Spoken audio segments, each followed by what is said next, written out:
home from Bear Lake as the Bear Lake Bears set to take on the Jackson Broncs. Jackson traveling over the hill, and a beautiful Friday night for football. Should be an exciting game. We're excited to be back home after a couple weeks on the road at Firth and then at Snake River. Bears are at home tonight and then on the road again next week in Rich. Before we talk too much about football, let's catch you up on volleyball today. The volleyball team is at the Thunder B tournament up in Idaho Falls. They faced off against South Fremont, Valley View, and Thunder Ridge, and they won in straight sets in all three of their matches today. So they'll go into a reseeded pool play tomorrow morning, and then the official tournament starts tomorrow afternoon. They reseed the teams again, but they went undefeated today in Thunder Ridge. Pretty good team. So the Bears got off to a great start in the tournament and then took on South Fremont and Valley View as well. So good job, Lady Bears. If I do my math right, that makes them 19-1 on the season for the Bear Lake volleyball team. 19-1. And currently ranked number 1 overall in the state of Idaho for the 4A and in the top 10 in the entire state for any level of volleyball. So volleyball doing great. Cross-country team tomorrow in action, also out of town. They are at the Eagle Island Classic being held up in Boise. The team hopped on the bus this morning, headed up there to Boise. They might be listening in or watching the game tonight. So if you are, good luck to the cross-country team. And they run in the Eagle Island Classic tomorrow from Boise. This is in place of Bob Furman. If you're familiar with the Bob Furman in the past, they aren't running Bob Furman this year. They're going to go back to it next year, but Eagle Mountain, well, this is one that we picked up to replace it at the same location as the Bob Furman meet's been in the past. So good luck to the cross-country team. Now time for the Bear Lake Bears and the Jackson Broncs here from beautiful Montpelier, Idaho. For a late September game, it could not be better weather. And got the lights turned on. Jackson and Bear Lake both out warming up. It's a clash of colors tonight. All white for Jackson. They got white uniforms and white pants with black numerals. The Bear Lake Bears in black uniforms for the first time with royal pants, black helmets. So good-looking color combination out there on the field for those of you that are going to be watching the game. For those of you listening, imagine it looks great. I promise it does. We've got the great Nate Matthews, the newly married Nate Matthews, with us tonight, pushing all the buttons to make us sound good, and we even stuck a microphone on him. Nate, how's it going? Oh, pretty good. I got to say, like I was saying before, married life is almost basically the same as being single, except I do have to wear this ring now, and it's getting a little more comfortable. I was a little nervous at first that it wasn't going to be, but other than that, pretty good so far. I can't complain. You're the exact quote when you got here. It's just exactly like single life, only better. And that's the part I was looking for, the only better part. Glad that, congratulations on that, Nate. Yeah, thank you. And thanks for being willing to join us. You'll be with us for the home games and then being an adult for those away games, sadly. Yeah, and you showed up to my wedding, too. I should mention that. He actually does like me, folks. I don't know if he says that enough, but I think deep down somewhere he might actually not, tolerate me at least. Yeah, the tolerate's probably a more accurate description. All right, let's talk about football. The Bear Lake Bears 0-3 coming off the loss last week at Snake River. They lost 37-6. And this Jackson team, I thought I had it written down somewhere. I do not. But other games of interest going on. Jackson looking to get healthy and getting ready to play their big rival here in a few weeks, Star Valley. Star Valley last week beat Sugar Salem 28-21. That's a big win for Star Valley there. South Fremont lost last week to West J 29-28. That's a game. The next home game for Bear Lake is South Fremont. Meanwhile, North Fremont, who beat Bear Lake here in Bear Lake at the beginning of the season, won again. They beat Teton 26-21. American Falls beat up on Malad, and in a score that surprised the heck out of me, but we knew it last week because we ran into them while they were getting dinner after the Snake River game. Soda Springs pulled off the upset and beat Firth 13-8. We've played Firth already, and we have Soda Springs on the schedule, so that one's a game of interest. Other games going on around the area. Teton is playing Basalt, Colorado. There you go. That's one of those teams is a long ways away from home. Meanwhile, Sugar Salem playing Kimberly, American Falls, and Buell, Snake River, and South Fremont. So that's going to be a good kind of a barometer game there for Bear Lake. Let's see what South Fremont does with Snake River. Snake obviously beat Bear Lake last week, and South Fremont coming in here in 2 weeks. That's the high school scores and games around the area, the games of interest. And for the college games of interest, Utah State, your Aggies, Nate, doing well. They beat up on Air Force last week 49-30. And they have McNeese State, one of the football powerhouses of whatever state they're in. Yeah, exactly. It's Louisiana. I looked it up today, Jared. Let me tell you. You talk about the best schools in college football. McNeese State's got to be up there with, Alabama, LSU. Alabama, A&M. Yeah, Florida, You think of the best schools Florida in college football. Yeah. They're a real powerhouse, but should be a Utah State heavily favored in that game tomorrow. And Utah State having a good year. New head coach Bronco Mendenhall. And he looked good in Navy when he was coaching for BYU. Looks great in Navy at Utah State. Doing great.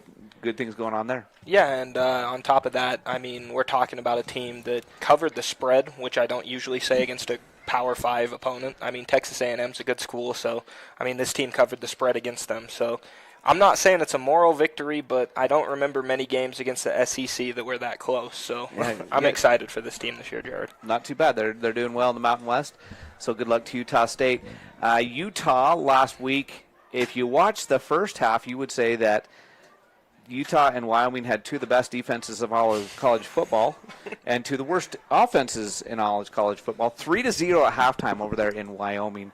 That game ended with Utah pulling away in the second half and winning 31-6, scoring 4 touchdowns in the second half. But, wow, that was an ugly first half of football.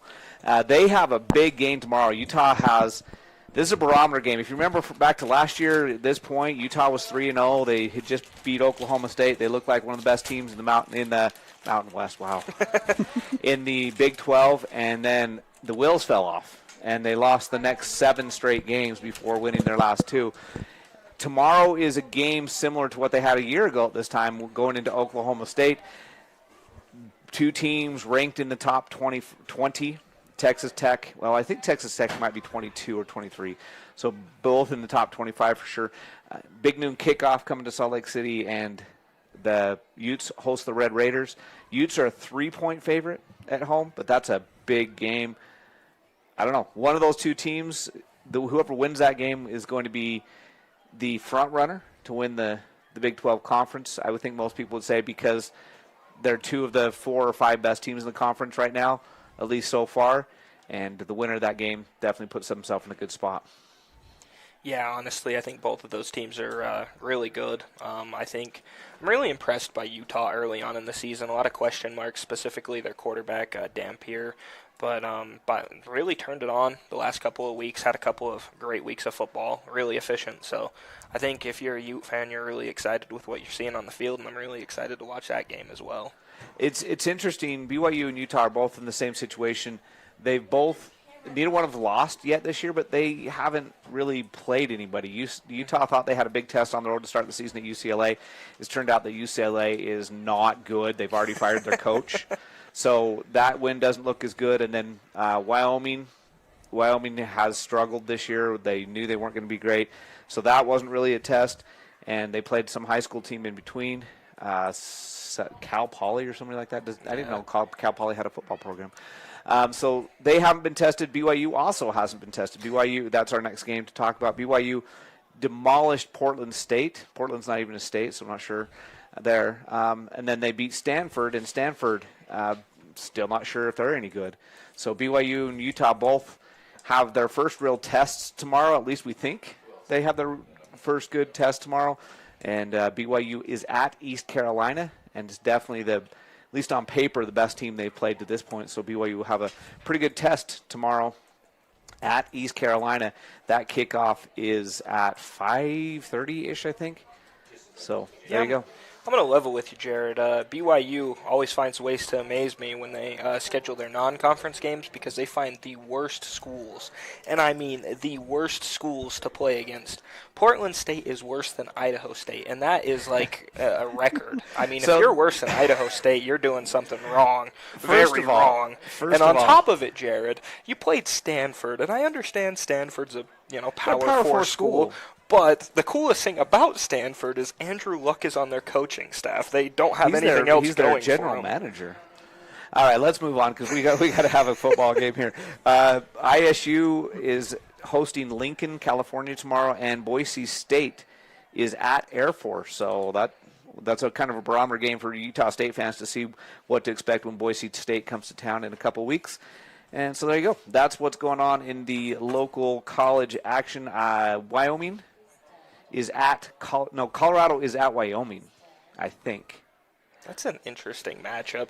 Wyoming's gotten a couple of real marquee opponents to come to Laramie, which is kind of surprising. They're traditional rivalries. Wyoming, BYU, Utah, and Colorado all were original WAC members clear back in the day, and they're not that far apart. Colorado, Utah, BYU have all traveled to Laramie in the last couple of years, and congratulations to Wyoming for being able to get those games scheduled as those teams are renewing their traditional rivalries that they played for years, and I'm kind of glad from a fan's perspective that those games are happening. I wish that they were happening in Provo instead of Laramie, but BYU took care of business last year. That's an interesting game, though. I think Wyoming might win that one.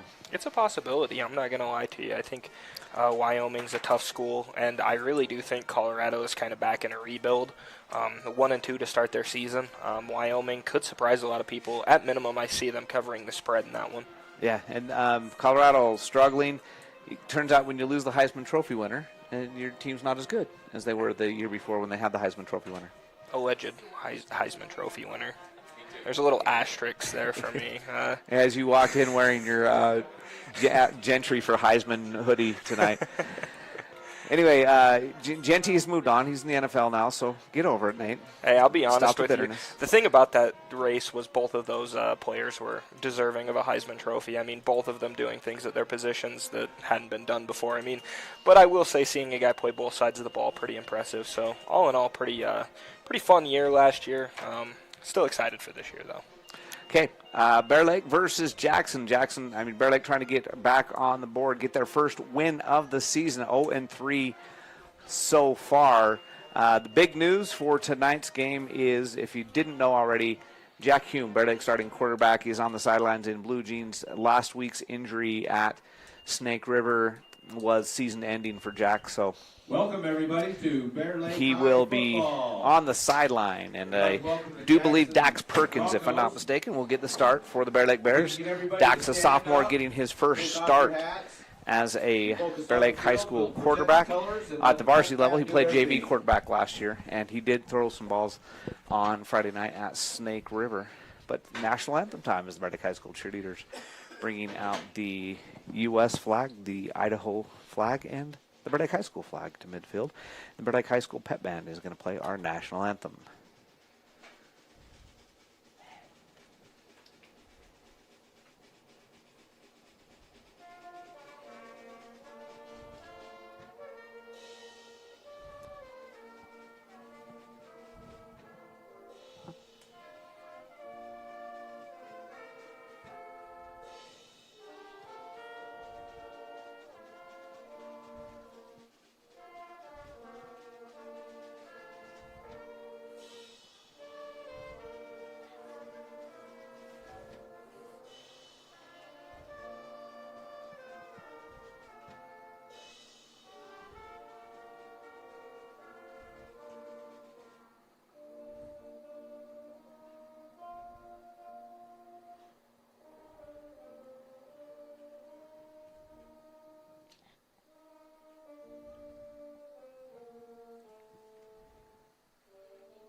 Bear Lake High School pep band with our national anthem, and the cheerleaders looking good, bringing the flag off the field, and well done by the pep band, and thank you to the cheerleaders for taking care of business for us.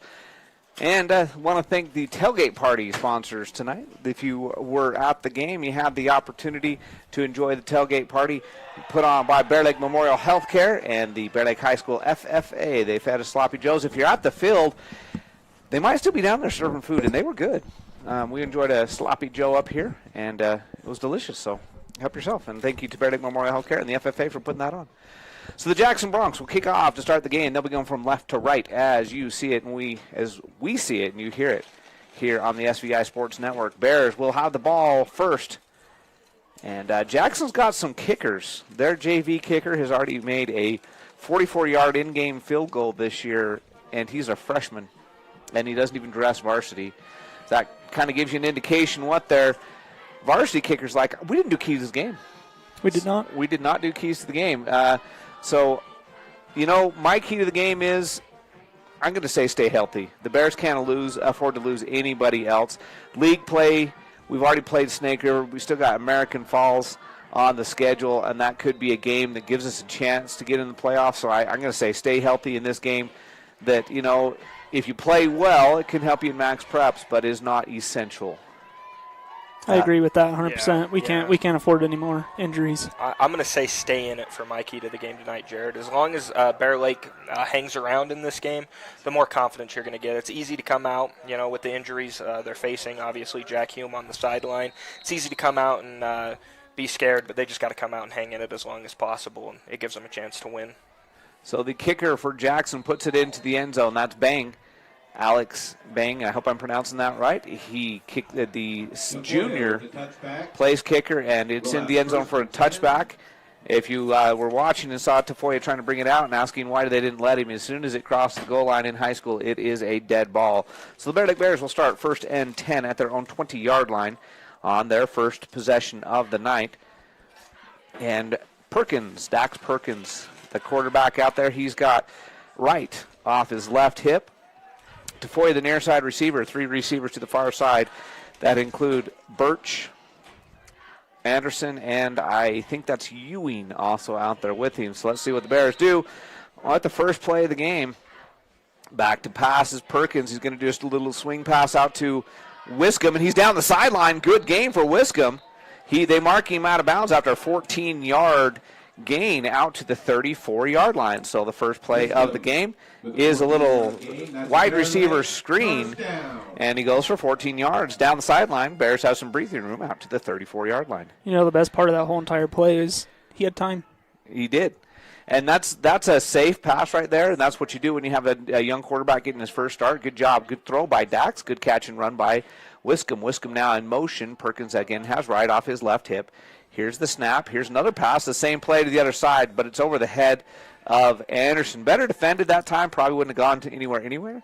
Anyway, it's a second down and 10. And that last play was a Phillips 66U save first down. Phillips 66U save, where your convenience is our pleasure. Visit them at USave.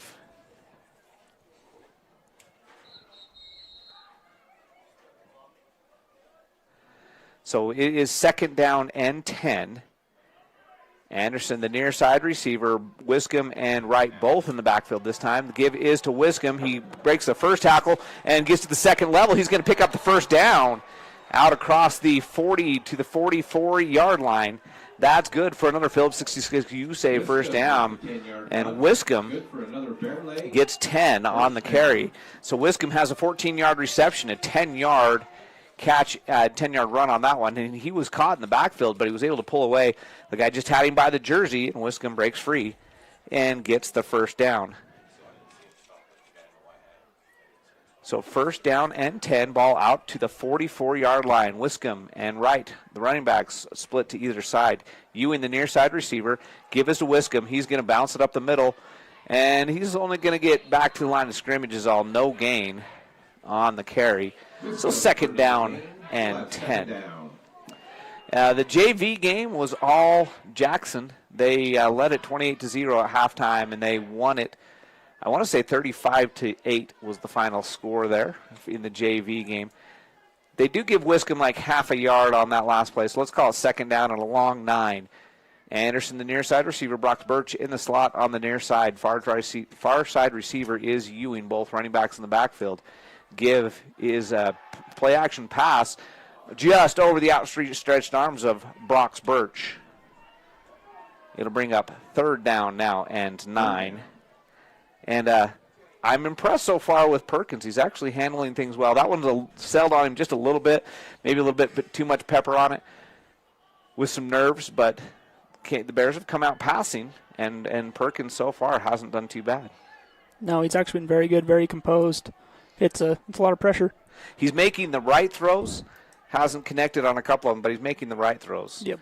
3 wide receivers to the near side, Birch, Wiscombe, and Anderson. And now Perkins is going to go deep. He launches it into traffic. It's brought down by Wiscombe. Down to the 25-yard line. Big gain for Wiscombe. That's another Wiscombe jumps up in traffic, comes up with it.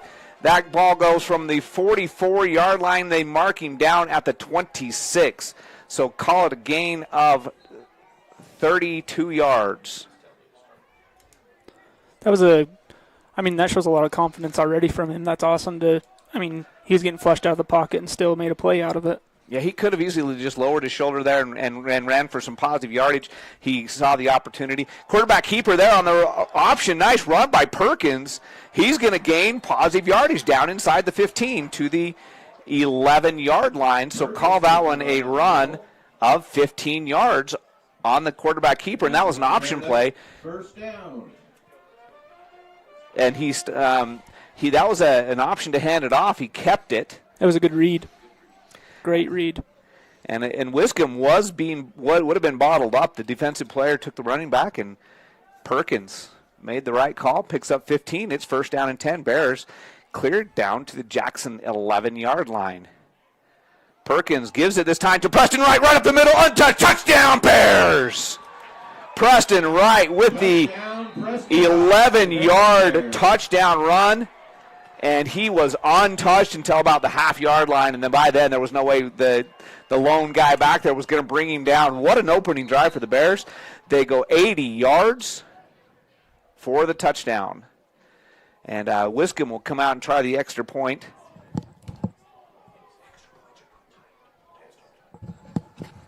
So it's 6-0 on the opening drive. It took 3 minutes and 2 seconds off the clock. And Wiscombe will attempt the extra point. And it's up and good. So the Bears take the lead 7-0. We will be back with the kickoff in 30 seconds on the SBI Sports Network.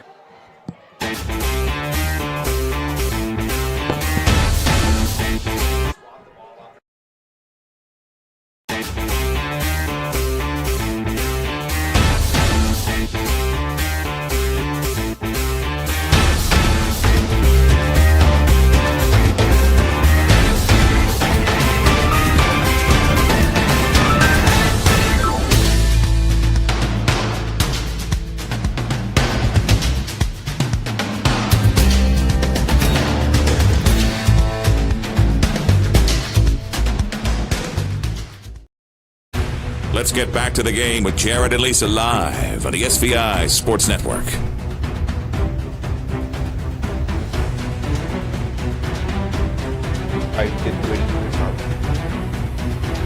It's 7-0. Bears take the opening drive 80 yards. PAT was good.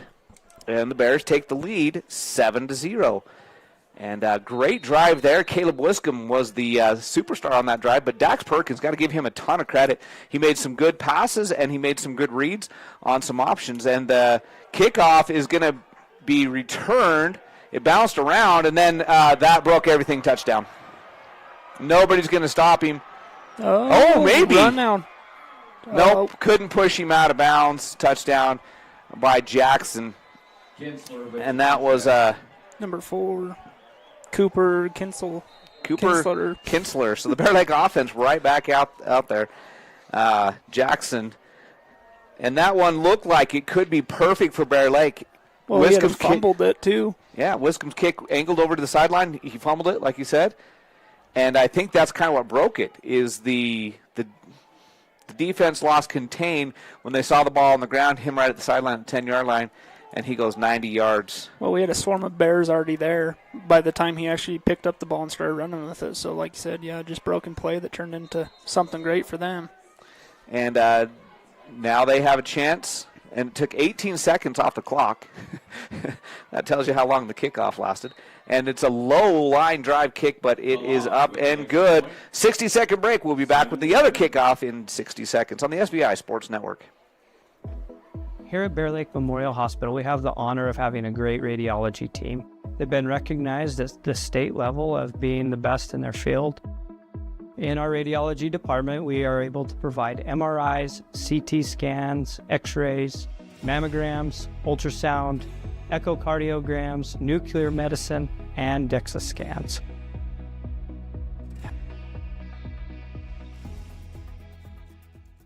Bear Lake Drug in Montpelier is your full-service pharmacy, including prescription refills and medications. Bear Lake Drug also offers services such as rapid strep test, rapid influenza test, and medication synchronization. Ask your pharmacist for more details at Bear Lake Drug on Washington Street in Montpelier. Visit BearLakeDrugID.com. That's BearLakeDrugID.com. It's your local drugstore and a whole lot more. Bear Lake Drug. Your home for the Bear Lake Bears. This is SVI 4 and the Wave, all part of the SVI Sports Network.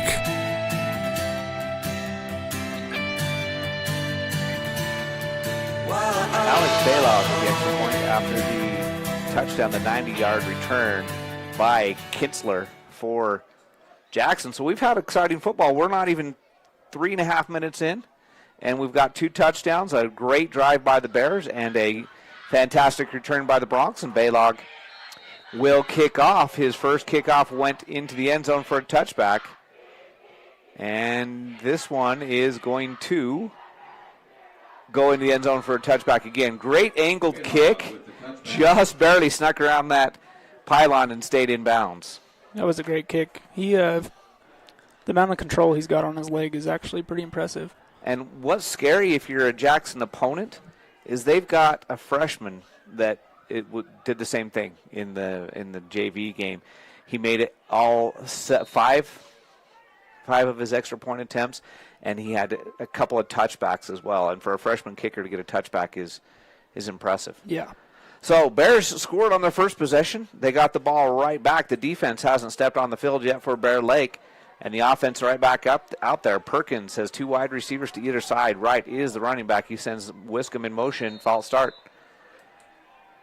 Bears minus 5 yards on the false start. False start on the Bears. We'll have 1st and 15. Kind of an auspicious start to the drive, as one of the wide receivers over there was leaning, trying not to jump offside, and just couldn't quite keep his momentum back. It makes it 1st down and 15. So put yourself behind the chains always makes it more difficult. Gaining 10 yards for a 1st down is hard enough. Having to get 15 makes it that much harder. But the Bears moved the ball very well on their first possession. Let's see if they can continue that. They're going to have to rush here as the play clock winding down. Last thing you want is a delay a game penalty. But I think they're going to get this one off. And they do. Back to pass after the play action. Perkins just going to tuck and run. And he's going to get 1 yard out of it. That was supposed to be a pass play. His protection broke down early. Perkins with the game. And so he gets the 1 yard run. It'll be 2nd down now and 14 yards to go from the 21. Good job to make something out of nothing there. Yep. He's doing very well at scrambling when he has to, when he's getting pushed out of the pocket. He also has sat down and made the play out of the out of being pushed out of the pocket. So yeah, he has shown great poise so far. And that was definitely the right decision there. If he tries to get that pass away, who knows what could have happened. Plus, he would have been sacked if he would have waited any longer. Wiscombe in motion. Perkins back to pass. He's going to go deep. Wiscombe's got a man beat. He's got it. He's at the 50, 45, and out of bounds at the 40-yard line. Great job by the line. Wow. They're giving him tons of time to throw. 44-yard reception. Well, and you want to talk about a great throw there from Yeah. Perkins. That's just a perfect lead right into the breadbasket of the receiver. I mean, that's about as good of a throw out of a relatively inexperienced quarterback at the varsity level as you can hope for. That was awesome. 44-yard completion sets the Bears up at the 40-yard line of Jackson. That's how we overcome that penalty, is with a 44-yard pass. The pitch is to Wright. He's trying to get the corner. Great defensive play there. He is thrown down for a loss. It was almost like he was going to cut up field, and his footing was not quite there. That is Zelensnik, Noah Zelensnik, and it's a 2-yard loss. And he had the corner. If Zelensnik doesn't make that tackle, Wright could have had positive yardage because he was the only man to beat. It was a well-blocked play and just a great defensive play. Second down now and 12. Ewing, the near side receiver, Birch and Anderson to the far side, both running backs in the backfield. It is now Alleman who takes the handoff back there instead of Wiscombe, who got a break on that play. They get Alleman with the carry. right back to the line of scrimmage. Jackson's coming up with it, saying they have the ball, but and now a late change by the officials, and it is Jackson ball. Jackson ball. I don't even know what happened there. That was a very late decision by the officials. They got up, and everybody was acting like it was just going to continue to be Bear Lake football. He did gain a positive yardage on the play, was going to get back almost to the original line of scrimmage, and instead the Jackson Broncs come up with the loose ball, and it is 1st and 10 Jackson, just about the 40-yard line, just on the Jackson side between the 40 and 41. So let's see what the Jackson offense does. That's the first time their quarterback's been on the field. Well, maybe not, but as the quarterback it is. Yep. And Grant Johnson is only listed as a quarterback. He's not listed defensively. He's going to turn and hand off to Kitzner, who had the touchdown, and he is tackled. Kitzner with the run. Over there, that is Nielsen, I think. Ryler Nielsen making the tackle. It's a 5-yard gain by Kitzner. Kinsler. I'm sorry if I'm mispronouncing that name. Kinsler. So Jackson moving quickly right back to the line. Back to pass, just a quick hitter out to Kinsler. Birch, that's a block in the back. I don't know how they didn't throw that. But Wiscombe comes in and makes the tackle anyway, so only a gain of 1 on the reception. Birch was there. He got pushed from behind. No call, and it's 3rd down and 4. Jackson quickly back to the line, no huddle, and whistle before the play. And I'm thinking they said that the quarterback's helmet came off. They're sending him off the field, saying he has to leave for a play. So coming on is Ace Emery. He's the junior quarterback that played the JV game. He scored a couple touchdowns on the ground in that JV game. He's a junior. And on 3rd and 4, he's looking the sideline for the play. He's got 3 wide receivers to the far side, which is the wide side of the field, 1 to the near side. Running back is, and the snap is fumbled, and I think he's going to fall on it. I think Jace Farmer got to it. Nope. He's up without the ball. But it is 4th down.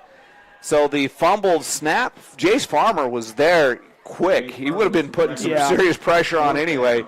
And that's a loss on the play, clear back to the 40, so a light loss of 6. The bad snap causes the fumble. Brings up 4th down. Punting situation. So 4th and 11. And here's the punt. That's Baylog out there to punt it. Nice high spiral kick. Taken at the 10 by Tafoya. He gets the sideline, and there's a flag down way ahead of the play. Way away from the ball. Way away. Let's see what this flag is. Tafoya return out to the 33. Pretty good return. It was. They didn't, and that's the thing. They had 2 guys down there right in his face pretty much as he caught that, so it was a great run by Tafoya. It's a holding on Bear Lake, so 10 yards after the end of the play. So instead of the Bears starting at 33, they'll start at the 23. Well, it's like they've started from the same part of the field. Yeah, 20, 20, and 23. If we're doing math on the average starting field position, I think that's pretty easy. That's the 21-yard line. And the average starting position for Jackson, they've only had the ball once, and it was the 41-yard line. Because the other time, they just took it on the kickoff for the touchdown. So 5.5 minutes left here in the first quarter. Bear Lake has the ball back for their third possession. They scored a touchdown. They lost the ball on a fumble, but they've moved the ball well with Dax Perkins in at quarterback. Here's the snap. Pitch is to Tafoya, who's in the backfield. That's the first time we've seen that this year. Oh, the two Jackson players wiped each other out hard. No gain, maybe a half a yard on the play. And I guess technically that's a 1-yard gain because it is second and less than 10, so second and 9. Yep. And Tafoya was smart. He got down there, and the two Jackson players hit each other hard. One of them was Garrett Seals, number 7. I didn't catch the number of the other player, but a good tackle, and the Bears second down and 9. I don't know if Tafoya purposely dropped down, but it almost looked like he slipped, but it worked in his favor. And the running back out there is Wright. 2 wide receivers to either side. Give is to Wright, and he's going to get back to the line of scrimmage, and that's it. So it will be third down and 9. Third down. And Ewing going to trot back out there. And do you see Wiscombe? He has not been in on this offensive series. He hasn't been a running back? At least the last play I thought he was. The running back was no, Preston Wright. He's on the sideline with his helmet off, but he's got the helmet in his hand. Maybe they're just giving him a breather. Yeah. So that's good. I just didn't want to see him out there with an injury. The Bears can ill afford to lose him. He's had a great game already, and key in their kicking game. So here we go, third down and 9, likely a passing situation. 3 wide receivers to the near side. Whistles before the play. Delay a game. Delay a game, Bear Lake. So third down and 9, almost 10, becomes third down and pretty much 15. And the ball will be placed right at the 23-yard line, almost where they started with it. This drive's been a drive of penalties. Yes, it started with a hold on the return. Got the delay game there. Bears back against the chains. Penalties can be drive killers in a hurry. Yeah, they can. So it looks like Alleman, Birch, and Hume to the far side.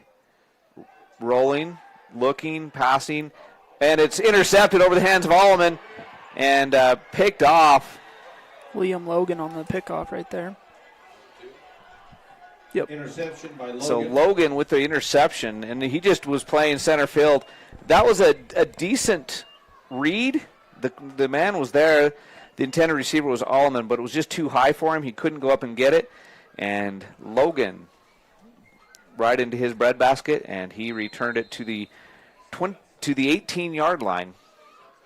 The hard part with that, it was almost a misdirection. He flushed out of the pocket and then maybe take a little more time and set your feet and get it more on the line just instead of floating it. But, it's not much you can do about that. So Jackson with their second offensive possession in a 7-7 ball game. And the handoff, it's a reverse, and it's it's a reverse pass. Touchdown. Was he past the line in the scrimmage? Logan. Let's see. I don't think so.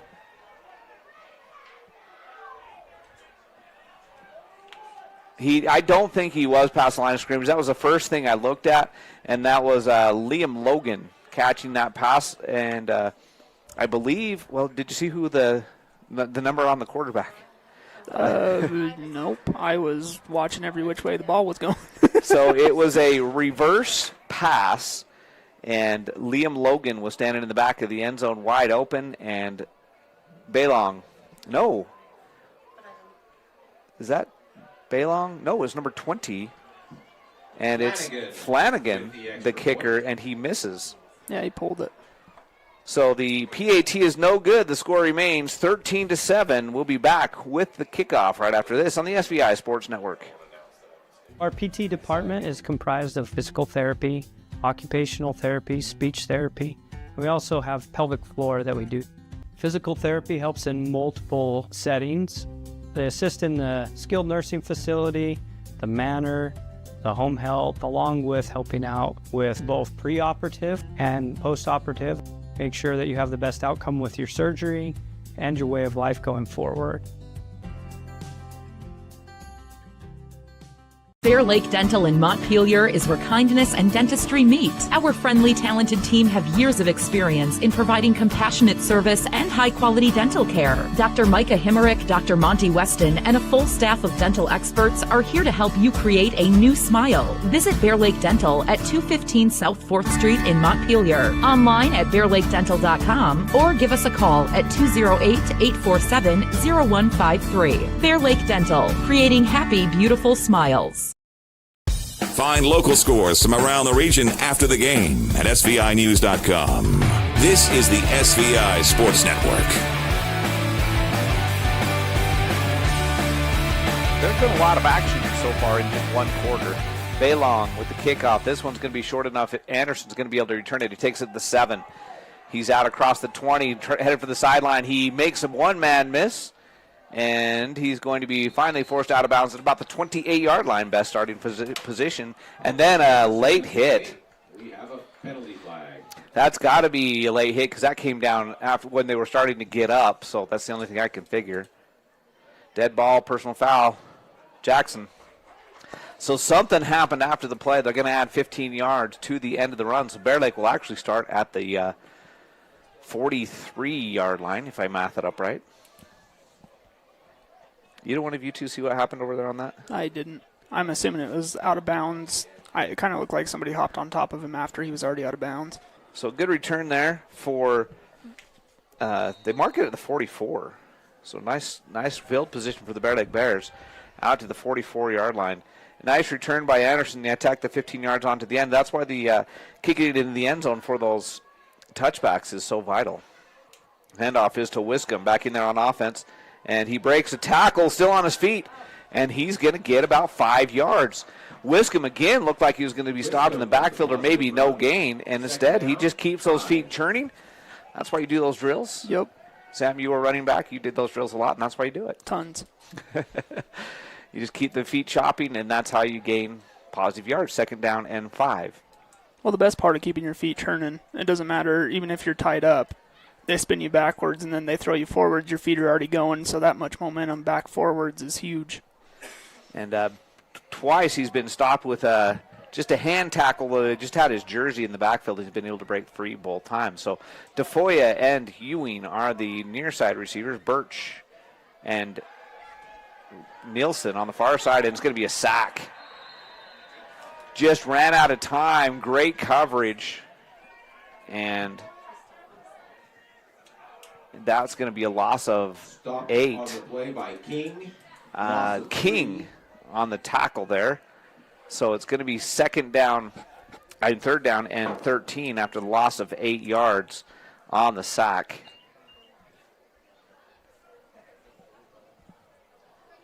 So Bear Lake Bears against the chains again, most likely a passing situation. Anderson and Birch on the near side. Tafoya and Wiscombe on the far side. Wright is the running back. And the pass is to Anderson. And he cuts it up, and he's got the 1st down yardage inside of Jackson territory to the 45-yard line.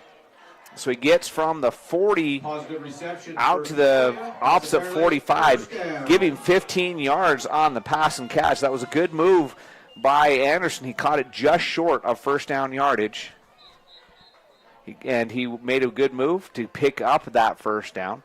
So it was 1st down and 10 at the 45-yard line of Jackson. Bear Lake has moved the ball well. They have. They've done very well. Perkins has looked good passing the ball, and he's going to try again, and he's going to be sacked again. And that was quick. He didn't have any time that time. Loss on the play. Tackle by That's Hammond. Rigdon Hammond on the sack. 2nd sack in the last couple plays, and I think he was in on the last one as well. Yes, he was. And that time, I didn't even have time to look downfield to see if he had a receiver because Hammond was in the backfield so quickly. They had pretty good coverage. So Perkins brings the play in from the sideline. The ball moves back into the Bear Lake side of the field, just barely inside the 50-yard line, the 49.5. Wright is the running back. Ewing alone on the near side, 3 wide receivers to the far side, and it's going to be a little screen pass to Birch, and he puts it too far out in front of him. Don't know what would have happened there. He had a blocker, and if he could have got an angle, he might have had a decent chance to get some positive yards there, but it falls incomplete. 3rd down and 16. Birch is a big body, and he's got some speed and some power, so you get the ball in his hands, and he can do some damage. Yes, he can. So ball sitting just about the 50-yard line. They need to get to the 35-yard line for the first down. Probably 4-down territory if they pick up positive yardage here. Perkins back to pass. It's a screen pass to Wright. Wright is going to be forced out of bounds. Bears do make it inside of Right with the reception. Jackson territory again, inside the 45 down to the 43. And so the screen pass goes for about 8 yards. 4th and 7. And I would think it's for that 4-down territory.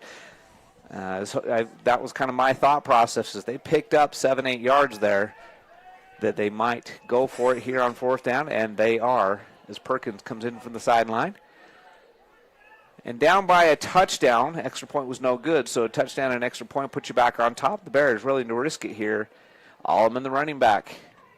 Ewing and Wiscombe, the near side. Birch and Anderson, the far side receivers. Back to pass, under pressure, steps up, makes a man miss. Now he's got to run. He's going to be well short of 1st down yardage. In fact, he's going to lose some back to the 45.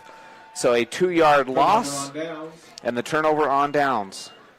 They're getting pursued a lot in our backfield the past couple plays. Yeah, the last 5 plays, you got 2 long passes and 3 sacks in the last 5 plays. So turnover on downs. Jackson takes over at their own 45-yard line. They've had 2 offensive possessions. They they punted on their first one. They scored a touchdown in 1 play on their second one. Here is possession number 5. Number 3 at their own 45. Man in motion. Give is to him. And he's going to be stopped by Wiscombe. He is going to get right back to the line of scrimmage, and that's it. And that running back is Simmons, Jake Simmons. He was the man in motion. The quarterback pitches it forward to him. So technically, and that's going to end the first quarter. Technically, that could go as a forward pass. We're going to go to the second quarter, 2nd down and 10. When we come back, Jackson Hole leads Bear Lake 13-7 on the SVI Sports Network. I'm Ben Olson. I'm an orthopedic surgeon and just joined Bear Lake Memorial. I'm originally from here in Bear Lake, graduated in 1997. Went to undergrad in Pocatello at Idaho State.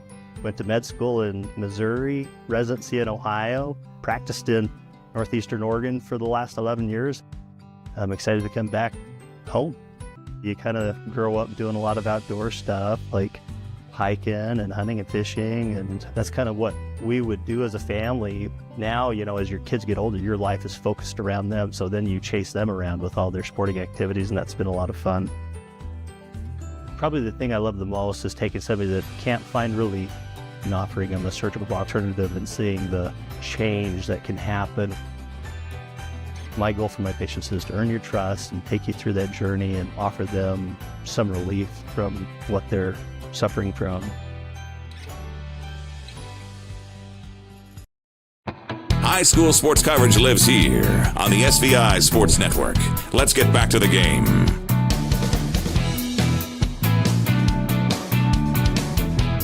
We got a lot of firsts happening to that. We got Kel Woodbridge up here in the booth doing the PA announcing for him. You appreciate him. He's doing a great job. Miss Biss running the clock. Tabitha running the clock for her first time to run the clock in football. And Dax Perkins getting his first start as a quarterback at the varsity level. So we got a lot of first-timers going on all doing tonight. great. So far, so good. So 2nd down and 10. Empty backfield for Johnson. Here's the snap, back to pass. Under pressure quickly, but he gets it out, and it's complete. Tafoya is going to throw the man out of bounds. Standing up from that is Kendall. Give him exactly 10 yards on the catch. That was great pressure by Wiscombe. Was it Wiscombe that hit him just as he threw? Yep. He Blitz- about had him. A blitz from his linebacker position, and that he got that one off just as he got hit. This time, it's a handoff. Bears pursuing it well. Good job. And that one, let's see who the running back is. It's number 4, Kinsler. And he's going to gain just 2 yards, 63 and 67 for Bear Lake. The Goostrees. Yeah. Or Joshua Gutierrez and Jared Goostree were the ones in pursuit. And a low snap. Johnson back to pass. He finds a man. And, either incomplete pass or are they going to call that complete? And then he just laid it down on the ground when he hit the ground. So they call it complete and giving first down yardage. Ewing there to make the tackle, to make the stop. But it is a first down. 1st and 10 right at the 34-yard line. So pick up of 11. And there's another pass and catch. And that one is to Logan. Ewing with the stop again. And Ewing there, but it's another 11-yard gain. So twice in a row, 11-yard. So they got 10, 11, 11 on the last 3 plays, all passes. A man in motion. Handoff is to Kitzner. And he's going to get the corner. Well blocked. And can he stay in bounds and get the end zone? Waiting for the signal. Yep. Touchdown. Kitzner with the touchdown for the Jackson Broncos. And that was a 23-yard touchdown run for Kitzner. He's quick and shifty. Yeah, Bear Lake had an angle on him, but just couldn't get there. Oh, there's a flag. Block in the back. It's coming off the board. Penalty on the play. Take the touchdown away.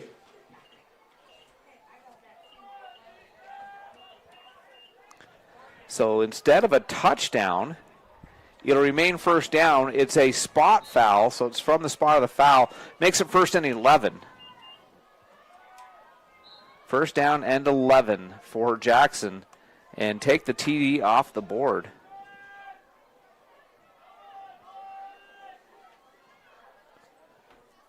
That's got to be illegal motion. 2 men were in motion. They're not blowing it dead.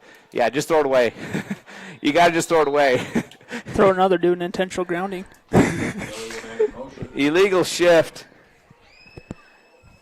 And that's a 5-yard penalty. So penalties, they had a touchdown, and now instead of a touchdown, it's 1st and 16. Timeout, Jackson. We'll take it. We'll be back in 60 seconds on the SVI Sports Network. Live coverage of Bear Lake High School sports on the SVI Sports Network is presented by Flying S Title and Escrow, whatever it takes. Stephen Hammond Dental, local family dentistry. Gary Tusher CPA, bookkeeping, tax returns, and payroll, here to help. Lenhart Beverages, proud to support the Bear Lake Bears. And by KVSI The Wave, the Bear Lake Valley's hit music station on 105.3 FM. Nice job, Martin. Looking good. Oh, it's the funny car guy. Hey, you got Napa know-how too, huh? Yep. Well, Martin does go 200 miles an hour. Ron breaks 300 in 4 seconds. Yeah, in a straight line. That's real hard. You drive in a circle. You don't even steer. Look at me. Hey, you I two. turn left. Don't make me go get my can. Your can's old. Quiet! Matlock's on! That's Daryl's can. Boogity, boogity! By visiting SVIstore.com. This is the SVI Sports Network. Jackson had a touchdown taken off the board with a block in the back penalty. They followed it up with a false start penalty, illegal shift. So now it's 1st and 16. Pass is knocked away. Tate Ewing with the great defense stepped in front of it. If that ball's a little bit lower, that's gone the other way. Yep. Pick 6. Ewing stepped in there, forced the incomplete pass. Could have possibly taken it the other way, but it was high enough he couldn't do anything but just knock it down. So now it's 2nd down and 16. Man in motion. Back to pass is Johnson. It's just a little screen pass. First man misses. And the receiver is Kendall. Kendall with the He gets back to the original line of scrimmage, I think. Looks like it's 3rd down and a long 10. 11. So give him about 5 on the reception. And if the first man could have made the tackle for the Bears, that would have been basically no gain. So here we go, 3rd and 11. Back to pass is Johnson, and he gets it out. Oh, he would have been a stop on 4th down. Instead, a broken tackle. And that's number 18, Thomas King, on the reception from the tight end position. He goes inside the 10 down to the 9-yard line. So from the 23 to the 9, the 14-yard reception. And that was just another one of those tackles that was almost there. And here's the sweep to the outside. If you can get the corner, and he is in for the touchdown. That's Kinsler again.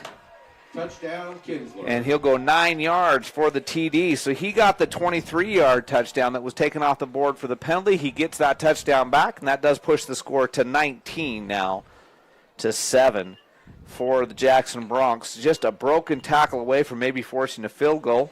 Yep. Instead, they give up the points. And Baylong out there to kick the PAT. It's low line drive and no good. So they've missed 2 of their 3 PAT attempts, and the score remains 19-7. We'll have the kickoff right after this on the SVI Sports Network. At Simplot Smoky Canyon Mine, it's not only about mining phosphate for production of crop nutrients that support western U.S. farmers and ranchers. It's about supporting our employees, neighbors, and local communities and their families. From providing quality competitive jobs to being an active partner in our local communities. Simplot Smoky Canyon Mine. Passion for people and supporting local families by bringing Earth's resources to life.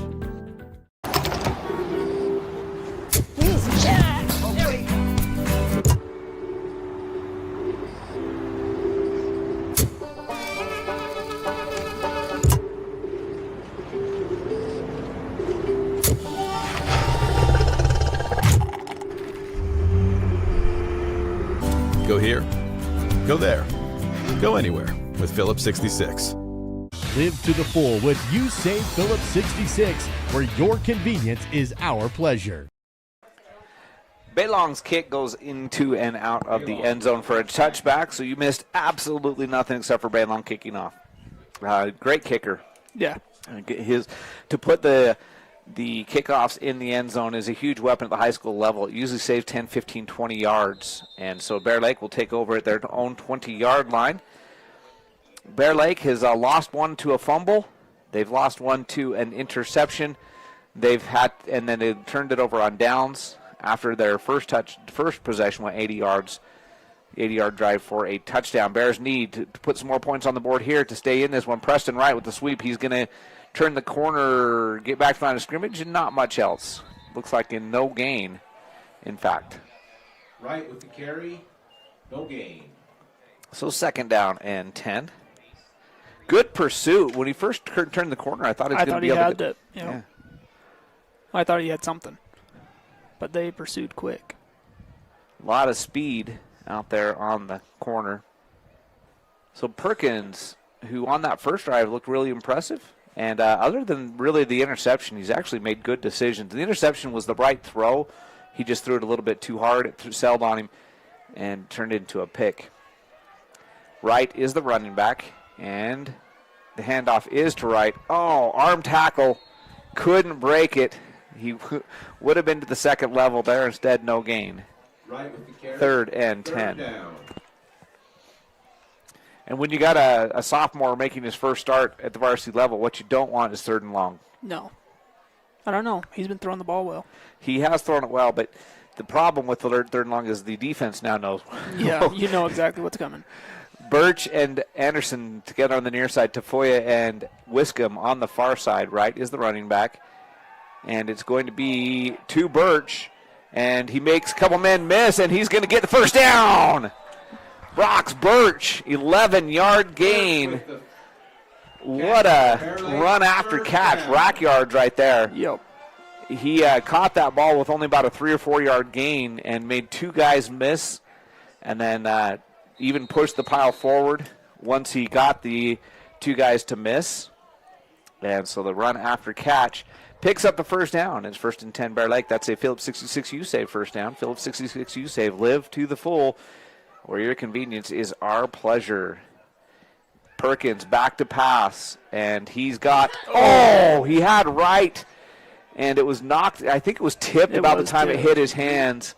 Would have been another first down near midfield, but Wright couldn't bring it down. That was good defense. And that was well-thrown ball, honestly. You can't really put that much better. Yeah, no, that's just better defense there for Jackson. Liam Logan was the man there on defense.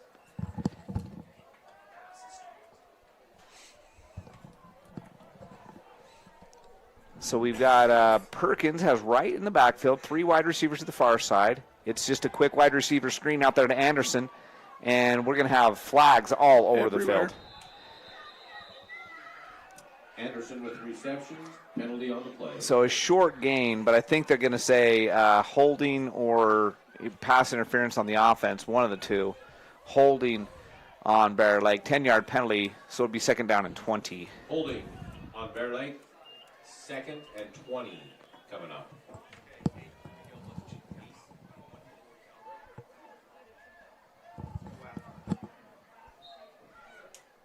So 2nd down and 20 after the holding penalty. And that was just a wide receiver screen. And the wide receivers, you got 3 wide receivers on that side. 2 of them are just blocking for the 3rd one. Yep. And they held. Didn't gain much anyway, but 2nd down and now, I guess they're saying it's not quite 20. 2nd down and about 18. Back to passes Perkins, and he's going to be sacked.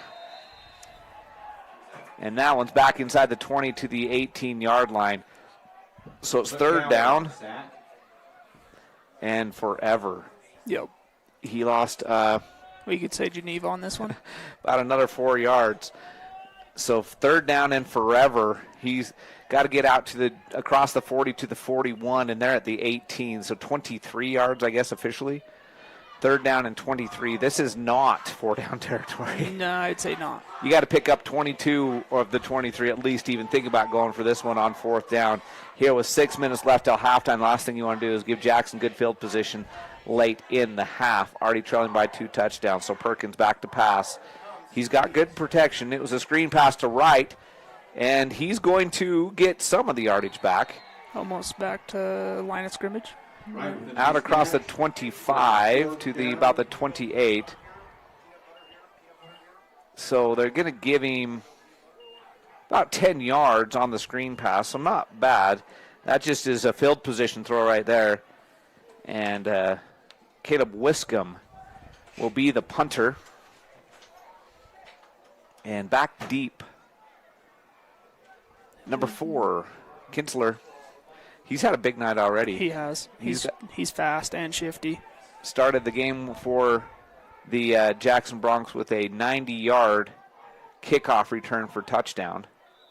And now confusion. I don't think the Bears had 11 guys out there. So Wiscombe has to take time out. We'll just take a 30-second break. We'll be back with the punt after this on the SVI Sports Network. Hi, I'm Dr. Reynolds. I work here at Bear Lake Memorial Hospital. I'm a family physician trained in rural family medicine, and then I also do sports medicine. I grew up in Provo, Utah, played football at BYU, medical school at the University of Utah, then did my residency at the Family Medicine Residency of Idaho, and then after residency came here. I love the beauty, the place geographically here. I love the people, and I love that there's a certain type of get-it-done person that lives here and thrives here. Really any sports me and my family love. Jet skiing, being on the lake, ATVs, power sports, that kind of stuff. I think what I want you to know more than anything else is that I'm here for you, that I take that duty to you very seriously, and I want to provide you with the information or the guidelines that you need to make a good decision, and that I have your best interest at heart. Kinsler back deep. Wiscombe after the timeout to punt. Here's the snap. He gets a great kick end over end. Kinsler is going to field it at the 40, And Ooh, there's a flag. it's coming back. Yep. Doesn't matter what happens now because there was a block in the back right at the beginning of the play. And so even though Kinsler returns it to about the 30, that was a pretty easy one to see. The hard part is the guy that he blocked in the back was nowhere even near the play. Yeah, would not have been able to make the tackle anyway. So instead of getting the ball inside of Bear Lake territory down near the 30-yard line where Kinsler returned it to, it's going to be 10 yards from the spot of the foul. This foul happened at the 47, so they'll start at their own 37. Penalties. Penalties. They've hurt both teams in this one. Yes, they have. So Jackson starts at the Bear Lake 37. Oh, no. Whoa, where are they going? He marked that 15 instead of 10. Oh. They're saying they gave him a personal foul on it, not just a block in the back. They called it a personal foul. And Jared Farmer, I know you're here somewhere if you're listening.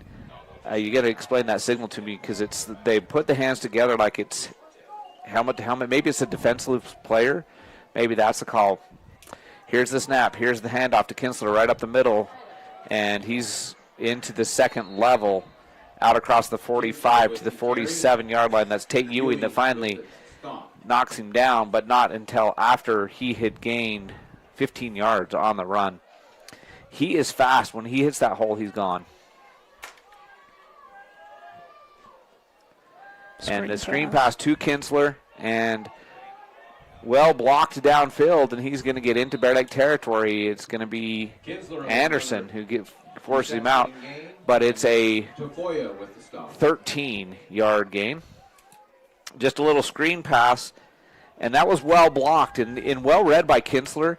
He waited till he saw which way the blocker was going to force the man, and then he went the other opposite direction. If he would have cut it inside, it would have probably been a tackle, and then there is an offsides penalty on Bear Lake. Unless they are. So 5-yard penalty offsides. So just like that, Jackson has 1st and 5 at the Bear Lake 36-yard line with 4:34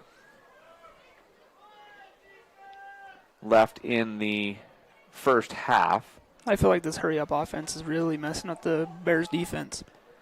Yeah, they don't huddle very often. Mm-hmm. They just come right back to the line, man in motion. Handoff is to Kinsler. He's going to sweep it to the far side of the field, and is coming back for a hold. Kinsler has done a lot of work. He gained 10 yards right there, but it's going to come back 10 yards from the spot of the foul. The foul looked like it was basically right at the line of scrimmage, so it'll be 1st and 15. That's how they do such a good job at, sealing that end is there's some holding involved. And every player is going to do the best they can to get every advantage they can, and sometimes it gets called, sometimes it doesn't, and that time he got caught. So we've had a offside penalty and now a holding penalty, and it's 1st down and 15. Ball's out at the 46-yard line. Johnson has Kinsler as the running back in the backfield, back to throw. And it's just a quick hitter, and it's not going to go very far. Gave him a yard. I think that was Kendall on the reception. Is it number 1 or number 2? I think it was number 1. I think it was 1. Kendall.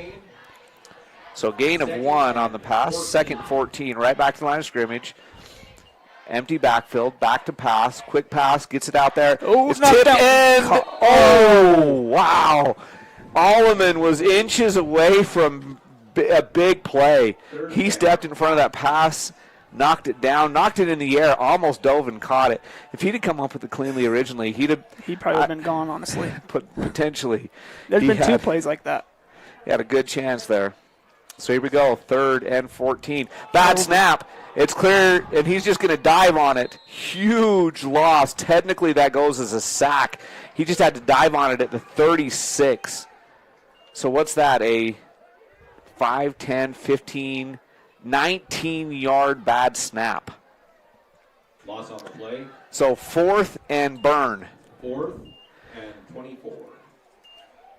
Yeah, they've got to get from the 36-yard line to the 31-yard line at the other end, so 35 yards.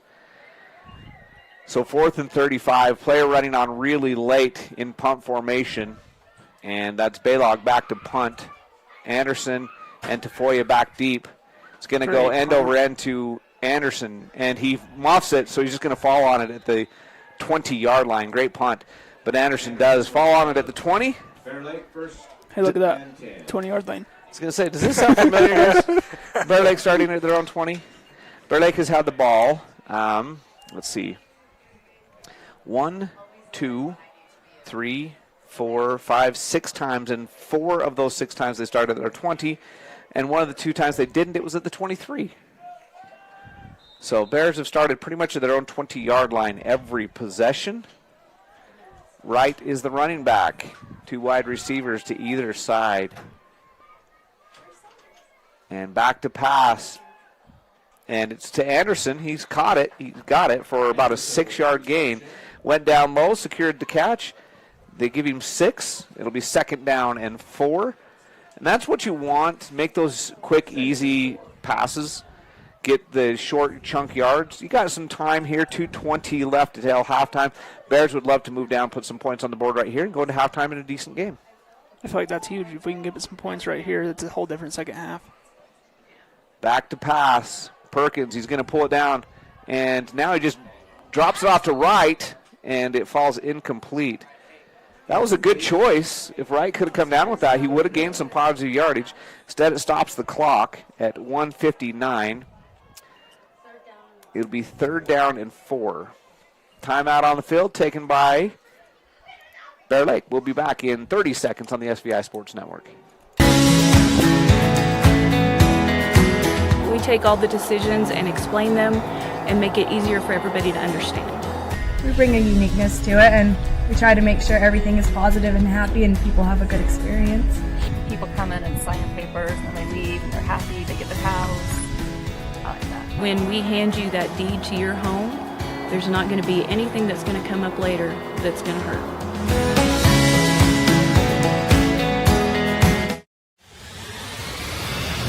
This is live coverage of local high school sports on SVI Media and the SVI Sports Network. 2-minute warning. Not really. We're not in the NFL, but it's basically a 2-minute warning. 1:59 left on the clock after the timeout. Bear Lake Memorial Healthcare scoreboard shows the score. The Jackson Bronx 19, the Bear Lake Bears 7. But the Bears would like to put some points on the board to end the half. It's 3rd down and 4. They need a conversion here to keep this drive alive. Perkins has Wright off his right hip. And he's going to throw it, and incomplete. Anderson was unguarded deep. And it makes it 4th down and 4 on the incompletion. 4th and 4 after the incompletion. Jackson takes time out. I think they might be putting a few seconds back on the clock. 1:51. 1:55 is what they want back on the clock. So 1:55 after the punt. Wiscombe will kick it away. And Birch was on an out route, and Anderson was deep, and he kind of threw it in between, and neither one of them really acted like that pass was intended for them, and it falls incomplete. So Kinsler, who's very dangerous, is back deep for the Bronx. Wiscombe to punt. Gets it away. End-over-end punt, kind of kicks it away from Kinsler, and he is going to let it go, smartly let it go. As Tate Ewing was right there. Stop it.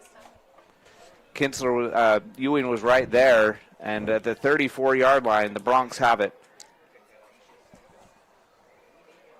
It'll be 1st and 10 at their own 34. So Johnson will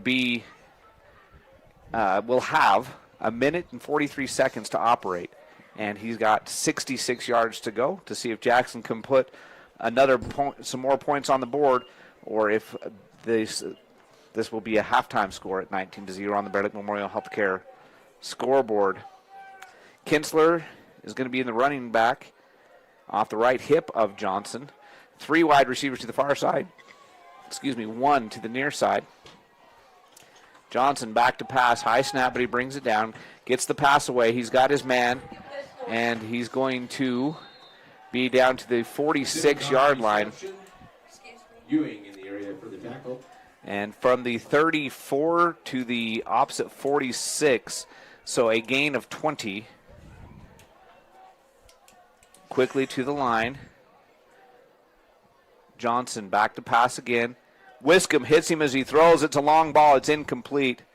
And that was a smart play. Wiscombe and Wright were both there. And Nielsen, the defender, was the man closest to it. That was a, hey, I got to get rid of this ball. Get the incompletion. I can't take the sack. Smart play there. Of course, that's where your mind goes all the time. See the snacks? Smart play there by Johnson just to throw it away. With 1:24 left in the half, it is 2nd down and 10. Man in motion is Kinsler. Back to pass is Johnson. He's got his man wide open. And catch is made down the sideline, making men miss. And he's going to finally be forced out of bounds inside the 30. Kendall with the reception. Kendall with the reception. They went out of bounds. Yes, so stop it. I did. It was stopped. Because you knocked on the window. Johnson with a high snap. He's back to pass. He's just going to throw it away because the bag snap forces the incomplete pass. 1:05 left, 2nd down and 10.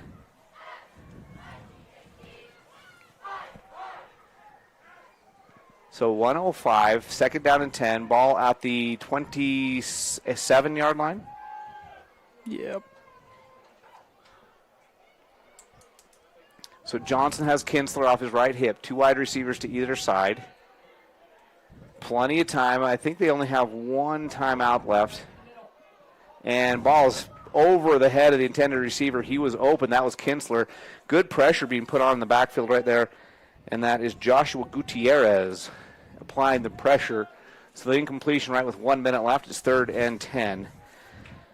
So after getting the ball clear down to the 27-yard line, a couple of incompletions in a row. And now the Broncs need a conversion here. They might be in field goal range. They very well could be. If they have a freshman that's kicking a 44-yarder, I mean. So Johnson will be alone in the backfield. 2 wide receivers to either side. Kinsler in the slot on the near side. Actually 3 wide receivers to the far side. Now Kinsler in motion that way. Johnson, plenty of time, into the end zone, touchdown. Oh, no. Not a touchdown. So they're going to mark him down at the 1-yard line. First and goal at the 1. And I think that was Kendall on the catch, but I'm not sure. First down goal at the 1 after the 26-yard reception. And Johnson's pass is complete, touchdown. That one's the 1-yard completion for the touchdown. That's King. Touchdown, King. Thomas King. He had a big catch earlier. He gets the touchdown catch right there. 39 seconds left in the half. That makes the score 25-7. Yep. PAT pending. Let's see who's going to kick the PAT this time or if they're going to go for 2. They have had 2 different kickers attempt PATs, and they're 1 out of 3. So it looks like they're going to keep the offense out there and go for 2 this time.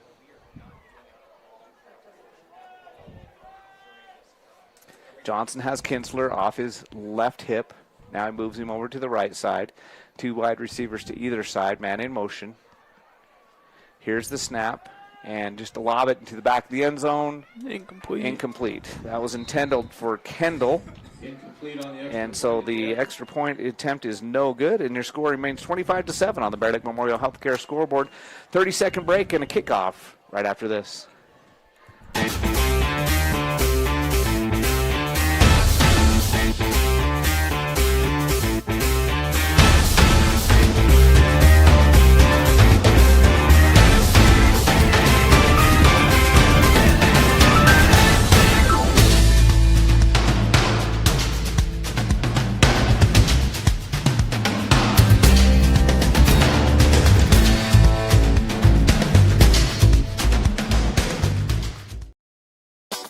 Watch this game and all SVI sports broadcasts live after the big game at SVInews.com.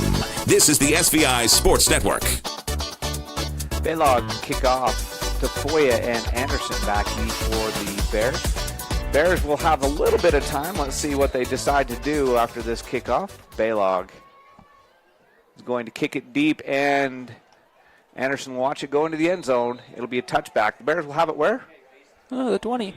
Oh, their own 20-yard line. For 5 out of their 7 possessions have started at their own 20. And let's see if the coaches decide to put up some points, or if they play it safe and run out the clock and are content to go into halftime in a 25-7 ball game.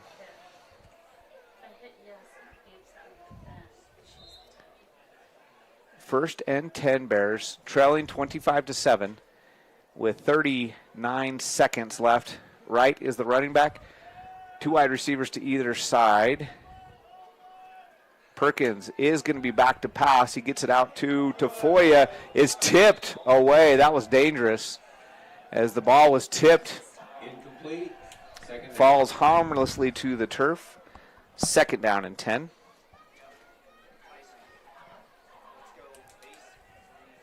So 32 seconds left. 2nd down and 10. Last thing you want to do if you're Bear Lake is give Jackson the ball back here. No, seriously. Under any situation. So if you don't pick up positive yardage here, maybe on 3rd down you just run it up the middle and make Jackson either take a timeout or let the clock expire. And the handoff is to Wright. He's got a big hole, and he's going to pick up 1st down yardage. The clock will stop temporarily while they move the change. So a nice run there by Wright. He picks up 11. Clock will start here. Official winds it.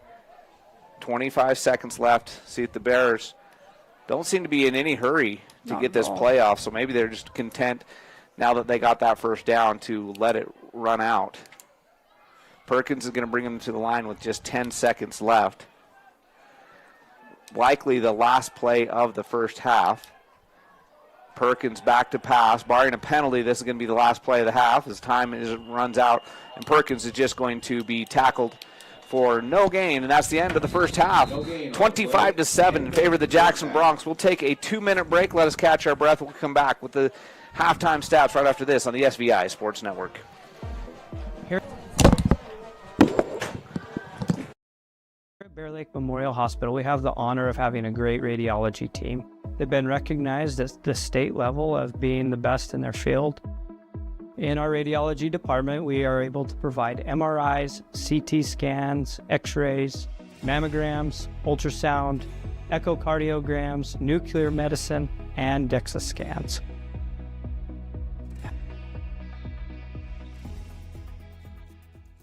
Bear Lake Drug in Montpelier is your full-service pharmacy, including prescription refills and medications. Bear Lake Drug also offers services such as rapid strep test, rapid influenza test, and medication synchronization.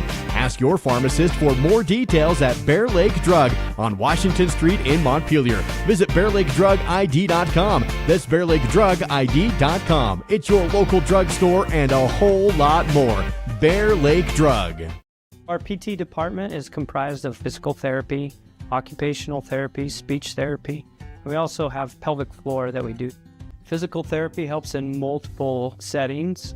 They assist in the skilled nursing facility, the manor, the home health, along with helping out with both preoperative and postoperative. Make sure that you have the best outcome with your surgery and your way of life going forward.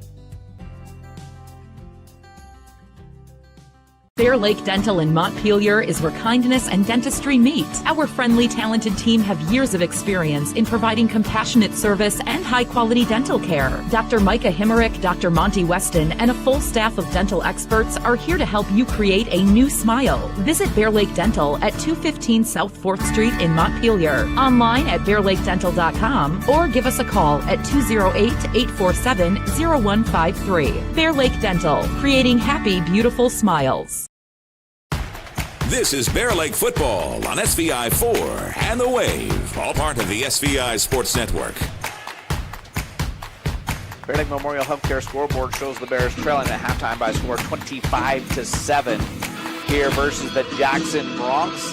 And the game started out really good for Bear Lake. They started out with a 7-0 lead, took the ball on the first possession, drove 80 yards straight down the field and into the end zone. And it was capped off by an 11-yard touchdown scamper. I think that was Wiscombe that scored a touchdown, but I can't remember for sure. And Bears kicked the extra point to take the 7-0 lead and looked pretty good on that opening drive. No, honestly.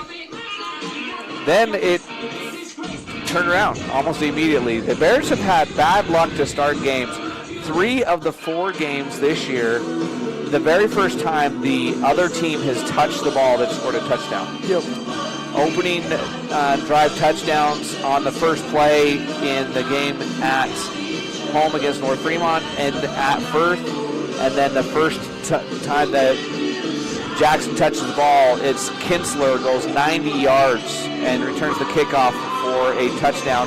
It's 7-7 at that point. The Bears drove the ball, a 44-yard pass completion to Wiscombe, gets the ball into Jackson territory, but then a fumble. It turns the ball over. Jackson is forced to punt at the end of that drive. So the Bears force a punt, and it's still 7-7. Bear Lake gets the ball back, and on the third play, it's an interception as Dax Perkins was rolling to his left, throwing back across his body. Made a decent throw, but just sailed a little bit on him over the hands of the intended receiver, which was, I believe, Alleman, and into the hands of the Jackson defender. And one play later, they return it to the 18. One play later, it's 13-7, as it's an 18-yard handoff to Kinsler, and it's 13-7 after the PAT was missed. The Bears get the ball, and again have a decent drive. A couple good passing plays mixed in with a sack, and they have to turn it over on downs after getting inside of Jackson territory to the 45-yard line. Jackson takes the ball and drives right down the field, passing the ball primarily on that drive to make the drive 19-7, capped off by a 9-yard run, and that was the quarterback keeper, if I'm not mistaken. Yep. And Johnson just followed his line into the end zone. Bear Lake is forced to punt after a holding penalty, kind of put a damper, and a holding penalty and a big sack put a damper on that drive after starting out with a first down. And Jackson gets the ball back at their own 37-yard line. Bears force a punt after a couple big plays and a holding penalty mixed in there. And then that was the drive that the 19-yard technically sack. Yeah. It goes down as a sack. But it was hiked over his head. It was hiked over his head. He ran back there and fell on it. And with the holding penalty and the sack, it was 4th and burn. Yep. And forced Jackson hold the punt. Bear Lake gets the ball back at their own 20, has a completion on first down, and 2 straight incompletions force the punt.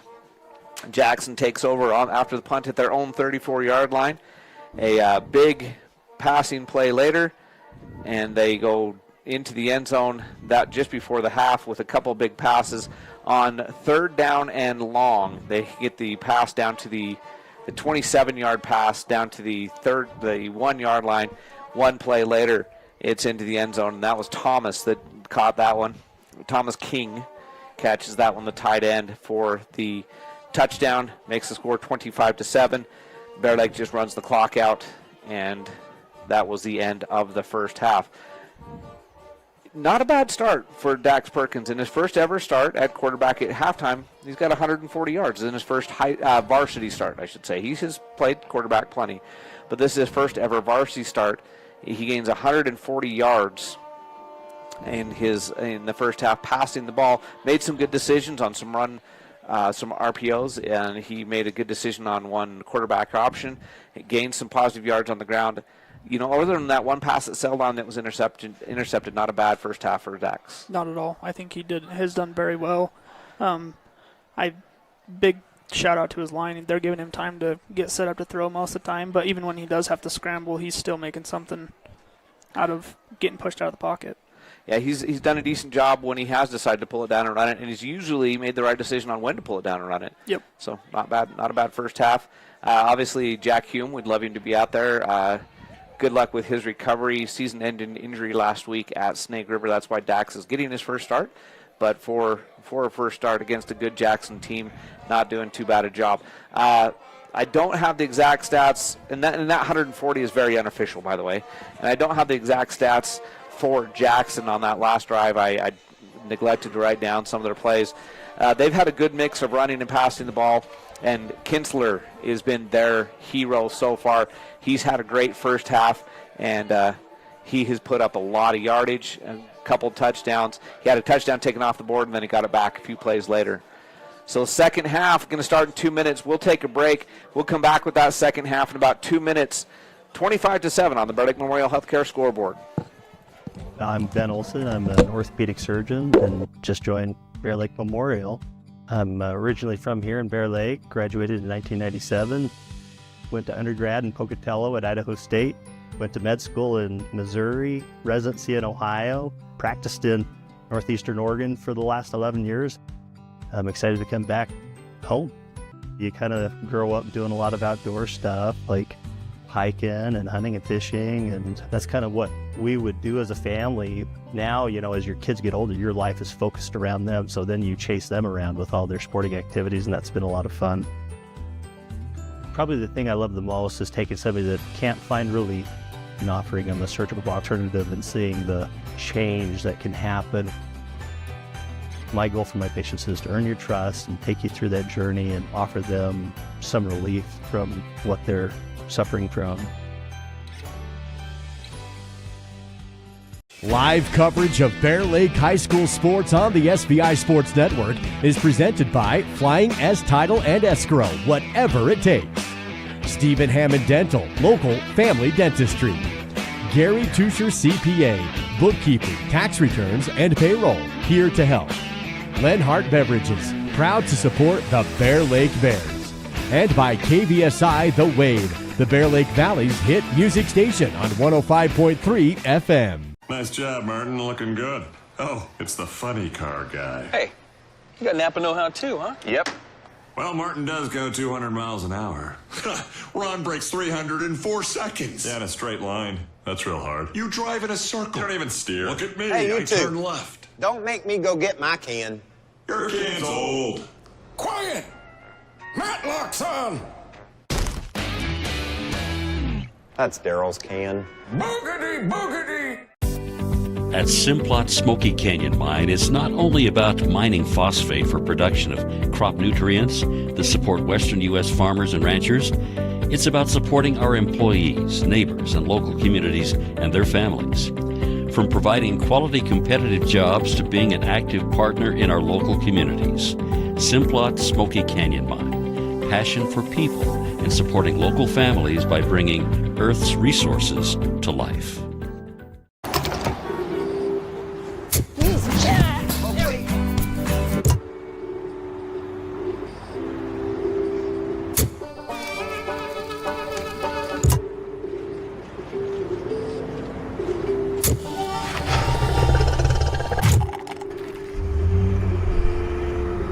Go here, go there, go anywhere with Phillips 66.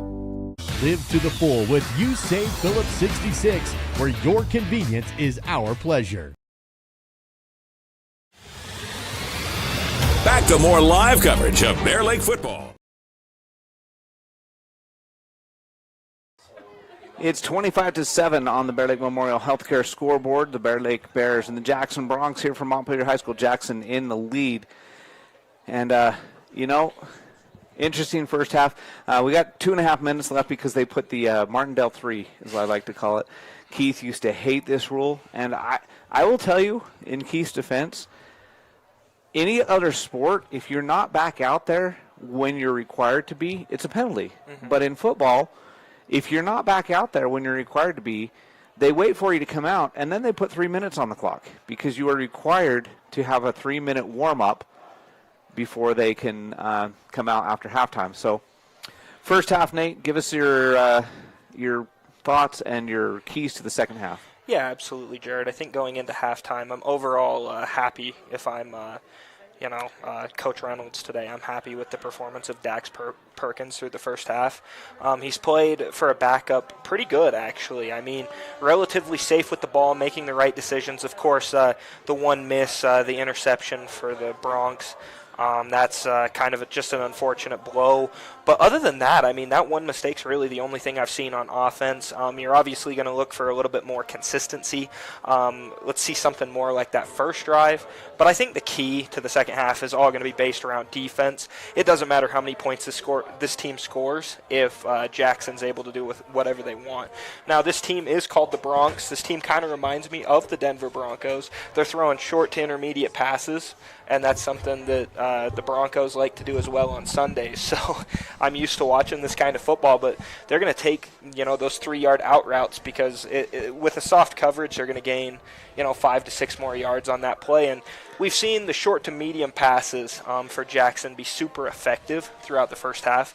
So if I'm Bear Lake coming into the second half, I'm trying to shut down that short passing game, make them burn you deep, or make them figure out the run. I mean, they've ran it pretty well as well, but I think the short passes are really where we need to clean things up in the second half, Jared. And there's been a couple times where it was very close to being big plays for Bear Lake the other way. Tate Ewing had a pass that just sailed a little bit, or he would have had a pick, possibly a pick six. And then right there before the half, on the last possession for Bronx, when they scored their final touchdown, a ball hit Tyson Ulliman in the hand, and he wasn't able to bring it in. And he was in the open and might have gone 4-6 the other way. At the very least, both of those possessions would have ended without the Bronx scoring, and they scored on both of them. So, there's been opportunities for the Bears defensively, and those were both great defensive plays, not to take away from what they did accomplish, knocking those passes down, but they were very close to being big plays going the other way. As we get ready to start the third quarter, Bear Lake will kick off. Caleb Wiscombe, I believe, will get a foot into it for the Bear Lake Bears. And back deep is Kinsler. And who else is back there with him? Number 6, which is Rosales. So a couple of players back deep for the Jackson Bronx, and set to kick off Caleb Wiscombe. And so the Bears will start on defense in the second half. The Bronx will try to add to their lead, which is 25-7. I think we're all ready to go. The referee signals ready for play. Wiscombe approaches the ball, gets a good foot into it. It's high and deep and right at the 1-yard line. That's one you maybe let go, but Kinsler's going to return it, and he's going to go out across the 25 to the 27-yard line. Wiscombe's kick to the 1-yard So good line. kick by Wiscombe. Decent return. Was that Rosales or Kinsler? Not sure. Pretty sure it was Kinsler. He returned the first one 90 yards. That one he returns 26 yards on the return. And Jackson will start the ball 1st and 10 inside of the 30. This is probably just about their worst starting field position. It is. Worst starting field position of the night for Jackson as they start at their own 27-yard line. And give is to Kinsler. He's just following his blockers, makes a man miss. He's across the 40 down the sideline, and they're going to say he steps out of bounds, which will stop the clock at the 49-yard line. So from the 27 to the 49, gain of 22 for Kinsler on first down. Good job of just following his blocker there. Yeah, he bounced around everywhere. It was a good run. Johnson is going to just swing it out to Kinsler in the flat this time. He's got it well blocked downfield, and a good tackle finally downfield. That is Tate Ewing, the first man to meet him, but he is going to gain 11 on the little screen pass. So Kinsler with the first 33 yards of the second half, and Jackson quickly back to the line. They got a first down. Another first down. They don't actually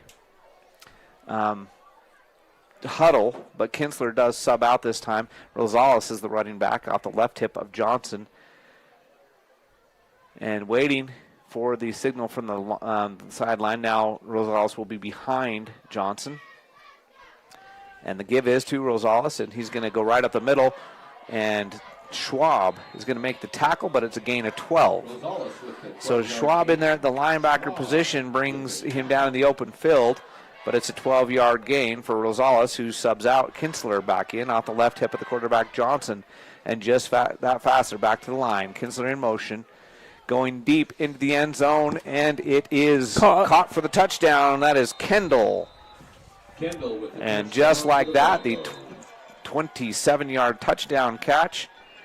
Very quick drive. Only took a minute and 6 seconds to go 73 yards. And it's now 31-7 with the PA team pending. And kicker's number 20 out there. That is Ryan Flanagan. Left-footed kicker. And the kick is up, and this one is good. So that pushes your score to 32-7. We'll take a 30-second break. Kickoff after this on the SVI Sports Network. Hi, I'm Dr. Reynolds. I work here at Bear Lake Memorial Hospital. I'm a family physician trained in rural family medicine, and then I also do sports medicine. I grew up in Provo, Utah, played football at BYU, medical school at the University of Utah, then did my residency at the Family Medicine Residency of Idaho, and then after residency came here. I love the beauty, the place geographically here. I love the people, and I love that there's a certain type of get-it-done person that lives here and thrives here. Really any sports me and my family love. Jet skiing, being on the lake, ATVs, power sports, that kind of stuff. I think what I want you to know more than anything else is that I'm here for you, that I take that duty to you very seriously, and I want to provide you with the information or the guidelines that you need to make a good decision, and that I have your best interest at heart. Find local scores from around the region after the game at SVInews.com. This is the SVI Sports Network. Baylog, and it's an onside kick attempt, and recovered by Farmer. Jace Farmer. Onside kick. So the Jace Farmer recovers the onside kick, so Bear Lake will start in great field position. They are at the 48-yard line. Hey, that changed our average. Dramatically. So Bear Lake with their best starting field position by far in this game, out near midfield at the 48. The onside kick attempt there by Baylog, unsuccessful. Jace Farmer fell on the football for the Bears. Right is the running back off the right hip of the quarterback, Perkins, who's back to throw. Gets it to Birch, but it's low. Birch can't come up with it. And that one was a shoelace throw, just a little bit short. Birch can't get down there to get it. And it's second down and 10. Birch maybe had some running room, probably picks up 5, 6, 7 yards at least on the play, but the pass just comes in there a little bit low. And that's that pass looked nervous. Yes. And you can give him. Let's get the jitters out right there. There's his one. Yeah, completely give him a break. His first start as a sophomore. And nice attack at the line of scrimmage there by the linebacker. I think that's the tight end / linebacker, Thomas King, who has a couple of touchdowns, makes the tackle for no gain. Brings up third down and 10. And that's why that little dump-off pass on first down, if it's caught even for 4, 5, 6 yards, it's now third and more manageable. But where you don't get any yardage on first or second down, third and 10 is a little bit harder to pick up. And you're at midfield and you're down big, down already by 4 scores. Maybe you go for it here. Man in motion is Wiscombe. Back to pass is Perkins. He's going deep for Wiscombe.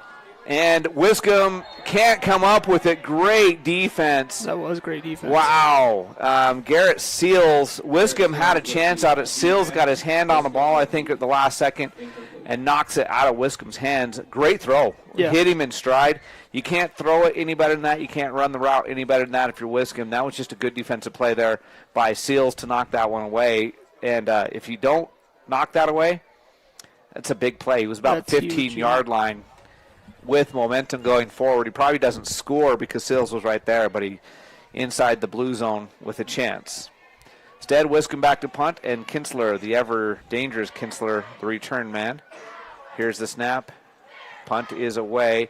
It's short end over end. It does take a Bear Lake bounce. The Broncs let it roll to the 25-yard line, where Garrett Argyle will down it for the Bears. And a flag. It's in the backfield. It's either a hold or maybe something against Jackson. Let's see. Jackson, I think it's going to be against Bear Lake, so they're going to make him re-kick. Holding. That's exactly what it is. Holding. So the Bears will kick it again. That's a big penalty there. Yeah, it is. As 25-yard line is not a bad starting position if you're the Bear Lake defense. So unless Wiscombe gets a great punt, who knows? So they marked it off as if they were going to repunt it, and now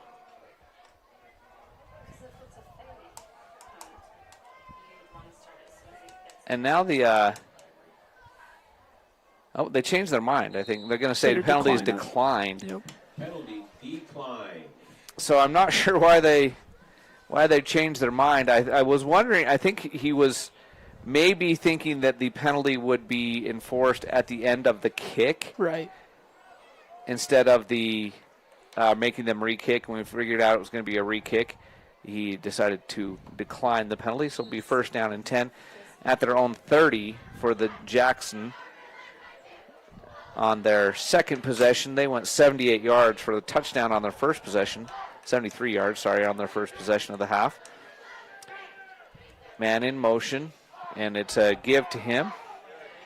End around, well blocked, and out of bounds, forced by Anderson at the 40 is exactly a 10-yard gain. That'll be another Phillips 66U save first down. Phillips 66U save, where your convenience is our pleasure. They sponsor our first downs each and every week. I'd like to thank them for that. So Bronx pick up 10 on what's technically a pass because he does lob it forward to Simmons, who gets 10 yards. This is a pass to Kinsler in space. And Alleman was there to make the tackle. Great stiff arm. I got to give Kinsler credit on that one because Alleman made a good defensive play to shed his blocker. But then Kinsler with the stiff arm gets 5. Instead of losing 5, he gains 5. So 2 straight passes and 2 straight positive gains. And this time it's just a give to Kinsler. He's going to bounce it to the left and be brought down. Good tackle in the open field by Brock Birch, but it is another Phillips 66U save first down. Gain of 7. So Kinsler, this is the Kinsler drive. He gains 7 on that one. And now, false start, offside, something. Because one of the Jackson Bronx players, they're going to call it offside. One of the Jackson Bronx players ended up on his backside as the hard count draws the Bears offsides. It's now 1st and 5. First down and 5 for the Bronx at the Bear Lake 43-yard line now. Kinsler, the running back, out the right hip of the quarterback Johnson. 2 wide receivers to the far side, 1 to the near side is Kendall. And the swing pass to the tight end. Nice open field tackle is going to be a loss of yardage. King with the catch. And I couldn't tell who the tackler was. I think it's going to be Tyson Alleman. So King with the catch, but for a -2 yards. Yeah, I couldn't see the numbers. I just saw it started with a 2, and Alleman's the only one over there with a 2 on his jersey, so it had to have been him. Deep down the field. Floated up. Tate Ewing is going to get the interception. And Johnson just floated that one. He just tossed it up. I think he was under pressure from Jace Farmer. Ewing just had to play center field and gets the INT. So the Bears will take over. But guess where it is? Bet you can't guess. Very close to, not quite, the 20-yard line. In fact, it's worse this time. It's at the 18. So after the INT, Bear Lake starts 1st and 10 at their own 18-yard line. And right will be off the right hip of the quarterback. Man in motion is Wiscombe. Back to pass. Looking, now being flushed. Gets it away to Birch. Birch makes the catch.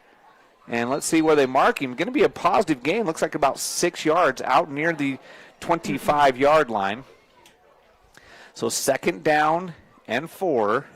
Gain of 6. Birch with the reception. Birch with a good reception there. Good patience by Perkins. Good patience by Perkins to wait for his man to come open. Scrambled, bought some time with his feet, makes a good throw, and it's 2nd down and 4. That's what's awesome to see is he's buying himself time to make a play. Very heads up. Tafoya and Wiscombe are the near receivers. Birch and Anderson, the far receivers. Wright is off the left hip of Perkins. The give is to Wright. He's just going to go right straight up the middle. Gain of 3. And nope, they're going to give him 4. Right.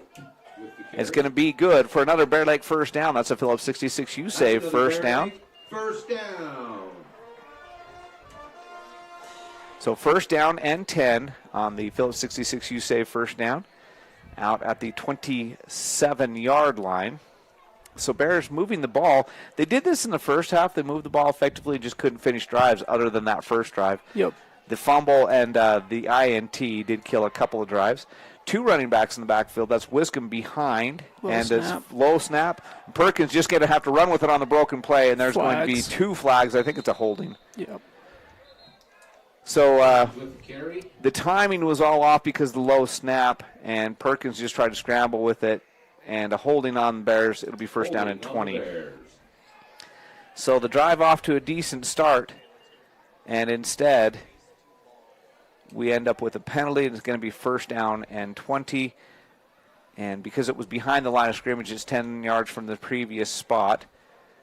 And so Bears will have it first and 20, clear back at the 18-yard line. 6:56 left here in the third quarter. Bears trail it by a score of 32-7. And Perkins has Wright and Wiscombe split to either side of him in the backfield. 1 right receiver to either side this time, so Bears kind of in a heavy formation. And it's a pass play. Perkins is going to be thrown down for a sack, clear back inside the 10-yard line. They'll mark his forward progress right at the 10. So now 3rd down and forever. Got an injured player for Jackson on the field. And so the ball's at the 10-yard line. Bears have got to get clear out to the 38, but it is a stoppage for an injury. And we'll be, let's take a 30-second commercial. We'll be back right after this on the SVI Sports Network. We take all the decisions and explain them and make it easier for everybody to understand. We bring a uniqueness to it, and we try to make sure everything is positive and happy and people have a good experience. People come in and sign papers and they leave and they're happy, they get their house. I like that. When we hand you that deed to your home, there's not going to be anything that's going to come up later that's going to hurt.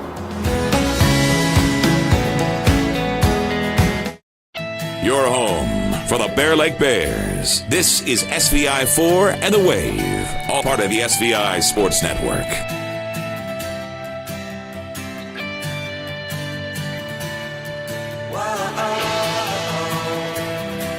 Not sure who the Jackson Bronx player is that's down on the field. Can't catch his number from here. But they've got the trainers and the staff out there that are going to help him up. He'll make his way off the field. And that's, I think, number 60. Am I reading that right? It can't be because there's not a number 60 on the roster. 50. That's Hammond, Rigdon Hammond. I think he's the one that made the sack. He was the one that made the sack. And as he twisted Perkins to the ground, I think he twisted something in his upper body. That's what they look like they're investigating. But he looks like he's okay. Hope he is. You don't want anybody ever injured in these games. It is part of football, but it's not a part of football that we all enjoy. No, not at all. So 2nd down in Geneva, a holding penalty, and then a sack. That should be 3rd down, right? Yeah, I think no, the holding penalty was on 1st down, and then the sack was on. So that would have been, I don't know, the little thinger. Yeah. Down marker. Why can't my brain work? That is technical talk. The down here. marker has it as 2nd down. We have it as 3rd down. In either way you look at it, it's forever. And that's going to be safety. A sack. It was a low snap, minus 8 more yards. He's lucky that you get forward progress.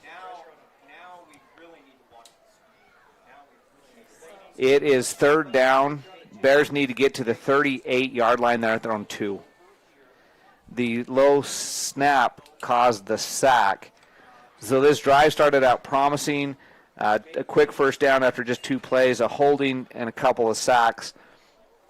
And it is 3rd down, and the Bears need only Afton. Yeah. That's more accurate. Jackson will be halfway home by the time the Bears get this first down if they're able to convert. What you don't want to hear is to give up, and the Bears are going to call timeout. So timeout on the field. We'll take it with them. 60-second break on the SVI Sports Network.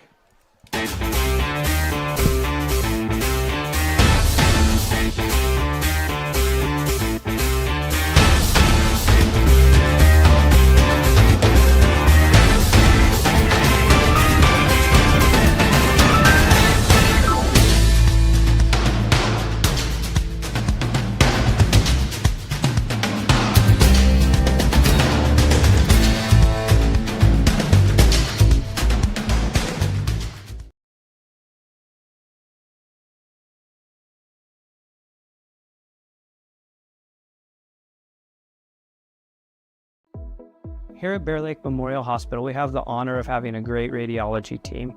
They've been recognized at the state level of being the best in their field.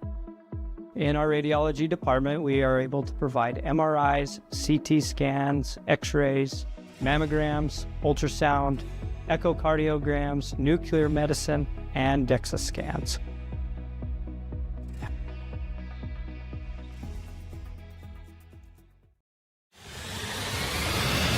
This is live coverage of local high school sports on SVI Media and the SVI Sports Network. 3rd down and 36, facing the Bear Lake Bears from their own 2-yard line.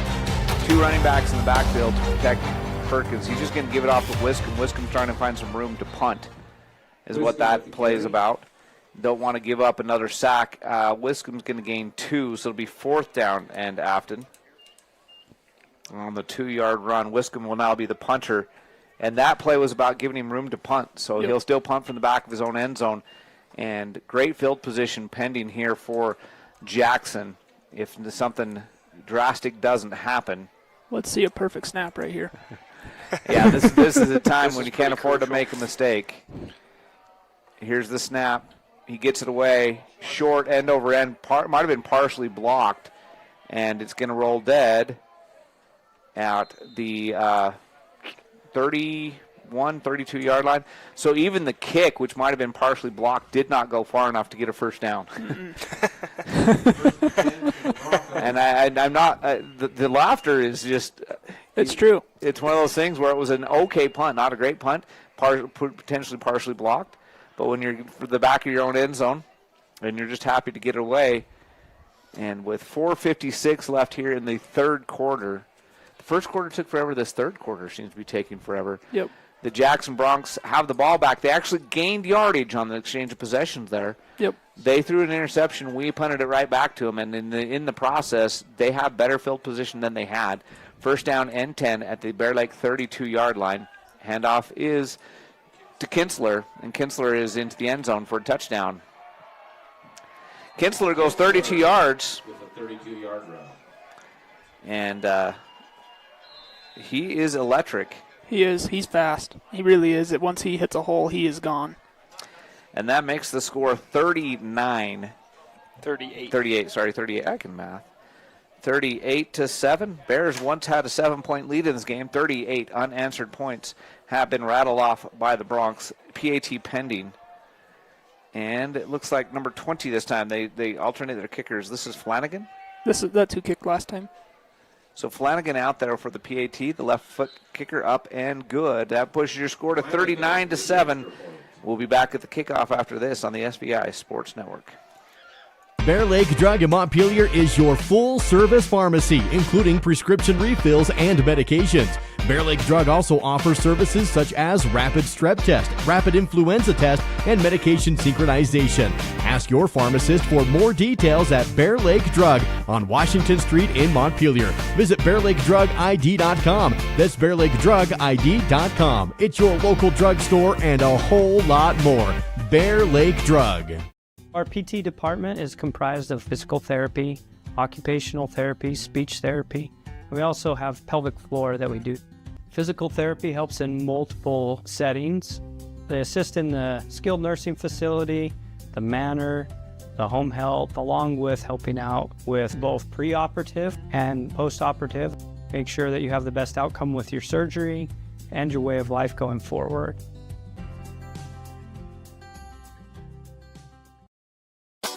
Watch this game and all SVI sports broadcasts live after the big game at SVInews.com. This is the SVI Sports Network. Baylog gets a foot into it. It's going to be a low line drive kick. It will go into the end zone for the touchback. That one hit about the 10-yard line, took a bounce, and into the end zone for the touchback. So Bear Lake Bears will start at their own 20. That seems to be the theme. First and 10. And the Bears kind of self-inflicted on that last drive. The holding penalty, the low snap, and the sack went from promising field position out across the 30 after the interception to turning the ball over after the punt, and one play later, the Bear Lake Memorial Healthcare scoreboard added a touchdown for the Broncs on the 32-yard run by Kinsler. And here we go. 2 running backs in the backfield. It's Wright and Wiscombe.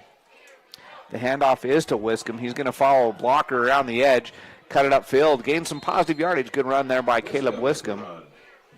And the lead blocker on that play out in front of him was Gabe Goostree. And it's a 3-yard run for Wiscombe. 2nd and 7. And Goostree got out there in space and was moving pretty good, and Wiscombe just followed him upfield, gains positive yardage on first down. He was actually pursued from the backside. I don't know if you noticed that. And Goostree came from his tackle position. Is that the right tackle position to pull on that one? Good job. And back to pass is Perkins looking for a quick hitter. He gets it to Birch. And Birch goes forward for another Phillips 66U save first down. Gain of 12 on the catch and throw. That was just good play call there. And Birch found a little soft spot in the defense, sat down. And Perkins hit him on time. Gain of 12. And it's first down and 10. Another Phillips 66U save first down. Phillips 66U save. Live to the full where your convenience is our pleasure. Bad snap. Perkins picks it up. He's still got time to pass. Good protection. And now he's just going to throw it away. He's out of the pocket, and it goes past the line of scrimmage, so it's not intentional grounding. And it'll be 2nd and 10. Incomplete. We'll have 2nd and 10. So 3:33 left in the third quarter after the incompletion. And that's just good awareness by Perkins there just to get that ball away, get it out past the line of scrimmage so it's not an intentional grounding. And it'll be 2nd down and 10. Wiscombe and Tafoya, the near side receivers, back to pass is Perkins. He's looking that way. Now he's just going to run it, and he slides. Smart play to get down on the ground. Does get out to the 39, so that's going to be a gain of 5. Gain of 5. Nice run there, run play on good the quarterback read. keeper, yeah. That was a good idea to get downfield and a good idea to get down on the ground before he got his head taken off. A great tackle there by Jackson. 3rd down and 5. That's a lot more manageable now than if you take the sack or throw it away right there. Yep. Argyle and Anderson on the near side. This time Wiscombe and Tafoya to the far side. Back to pass is Perkins. He's going to have to just tuck it and get sacked.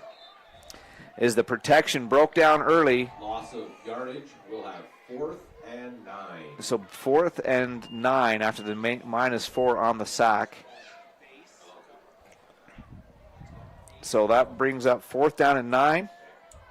And the punt team is going to hustle out there. So 4th down and 9. Bears will punt it away from their own. If you gain positive yardage there, you probably don't punt this, but now you don't have a choice. Yep. They'll punt it away from their own 36-yard line. And Kinsler back deep. Here's the snap.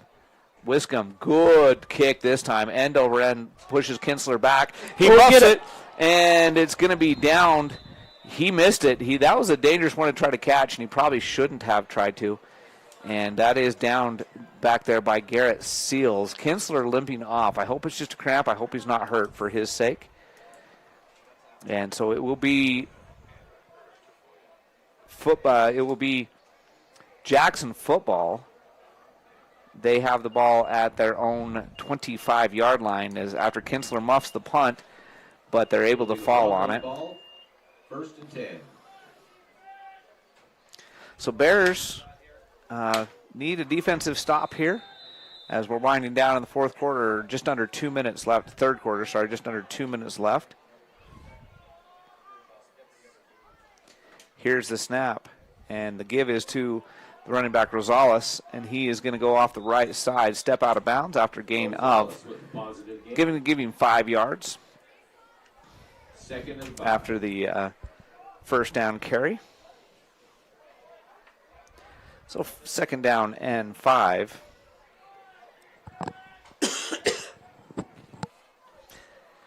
Rosales, the running back again, and he's going to try to bounce it to the outside. He'll make a man miss and pick up 7 yards. Jace Farmer, Brox Birch bring him down. It's another Phillips 66 USAVE first down on the run by Rosales.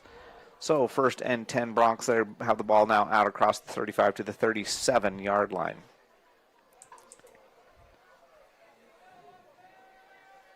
This hurry-up offense is really throwing a wrench. I feel like we can never really get reset. They do huddle up that time, but most of the time they don't even huddle up. They're just straight back to the line. 3 wide receivers to the near side. Give us to Rosales to the near side. Makes a man miss in the backfield and is going to gain a little bit of yardage, but not much, and there's 2 flags on the play. I think we're going to get a holding on the Bronx and then a late hit out of bounds on the Bears. So I think penalties will offset. We'll replay the down is what I would think, unless the dead ball penalty, unless they enforce both because one was dead ball. And that's exactly what they call. Penalties offset, replay the down, so it'll be first down and 10 still. That ref threw his hat. Yeah, he ran out of flags. He flew his, some officials do carry 2 flags just for that purpose, but if they don't have the second flag, they can always throw their hat. That's exactly what he did, as the 2 penalties offset, first down and 10. Again, just like the get down never happened. 1:15 in the third quarter and clock ticking. Rosales still the running back. He's behind the quarterback Johnson, so pistol formation. Give is to Rosales, and he is going to get the first down. And not much more, but he does get about 11 yards. With the first down carry for the So first and 10. That's another Phillips 66 USAVE first down for Rosales. And the Jackson Bronx, as we go under a minute left in the third quarter. The clock ticking now as they reset the ball. And Kinsler, after limping off on that kick return, that punt return, has not come back in. I hope he's okay. Yeah. 2 running backs in the backfield now. Now man in motion is Rosales. And then he'll walk back, and they'll reset the play. First down and 10. Rosales now behind the quarterback Johnson. It's a quick screen, and he has to go down on the ground to catch it, so it's going to go as an incomplete pass. That's too bad for Bear Lake that it's incomplete. They would have lost yardage on it. He went to the ground to catch it and was about 2 yards behind the line of scrimmage, so it goes as an incomplete pass, and second down and 10. That's one of those that he had a lot of space, and if the ball is on target, could have been a big gain, but Simmons had to go low to try to bring it in. So 3 wide receivers again to the near side of the field. Johnson back to pass, looking to the near side, gets it away. Farmer was there in the backfield to put pressure on. It's Kendall with the catch, and he's going to gain 8 before being tackled by the Bears. Kendall with reception. Nielsen in on the tackle. I couldn't see the other Bear Lake Bear, but it's a gain of 8, third down and a short 2 yards to go. Ball right at the 45 of the Bear Lake Bears. I'll probably go right into the fourth quarter with this. That's going to be the last play of the third quarter. We'll go to the fourth quarter right after this. 39-7 on the Bear Lake Memorial Healthcare scoreboard. Bear Lake Dental in Montpelier is where kindness and dentistry meet. Our friendly, talented team have years of experience in providing compassionate service and high-quality dental care. Dr. Micah Himmerick, Dr. Monty Weston, and a full staff of dental experts are here to help you create a new smile. Visit Bear Lake Dental at 215 South 4th Street in Montpelier. Online at bearlakedental.com or give us a call at 208-847-0153. Bear Lake Dental, creating happy, beautiful smiles. Let's get back to the game with Jared and Lisa live on the SVI Sports Network. But it's not Lisa. She's at the radio station pushing all the buttons back there. So it's Sam and Nate with the other headsets on. As we start the fourth quarter, it's 39-7 in favor of the Jackson Broncs over the Bear Lake Bears on the Bear Lake Memorial Healthcare scoreboard. And Bear Lake started out with a 7-0 lead. It's been all Jackson since then. They have the ball 3rd and 2 as we start the fourth quarter at the Bear Lake 45-yard line.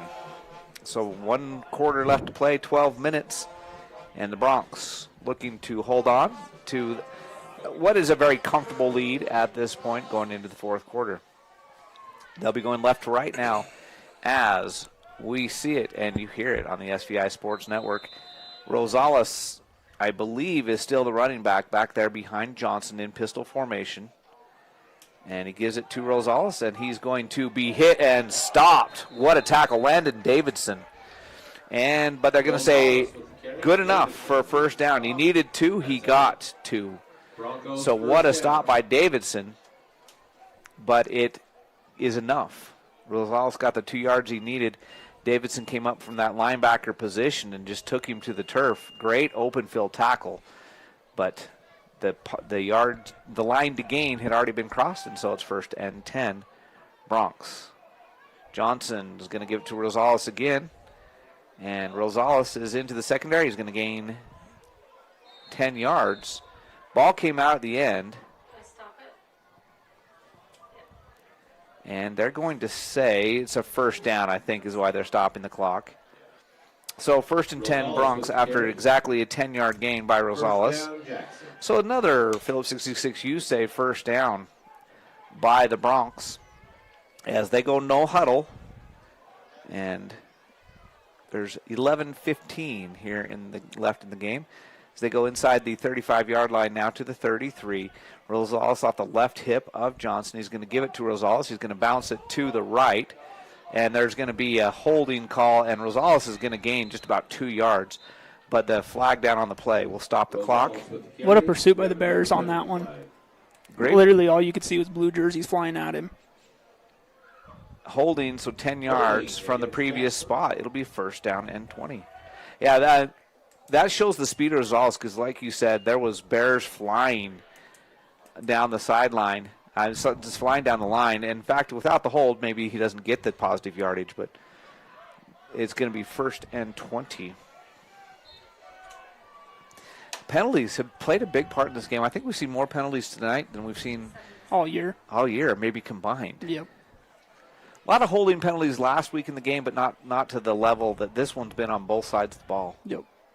Rosales, the running back behind the quarterback, Johnson.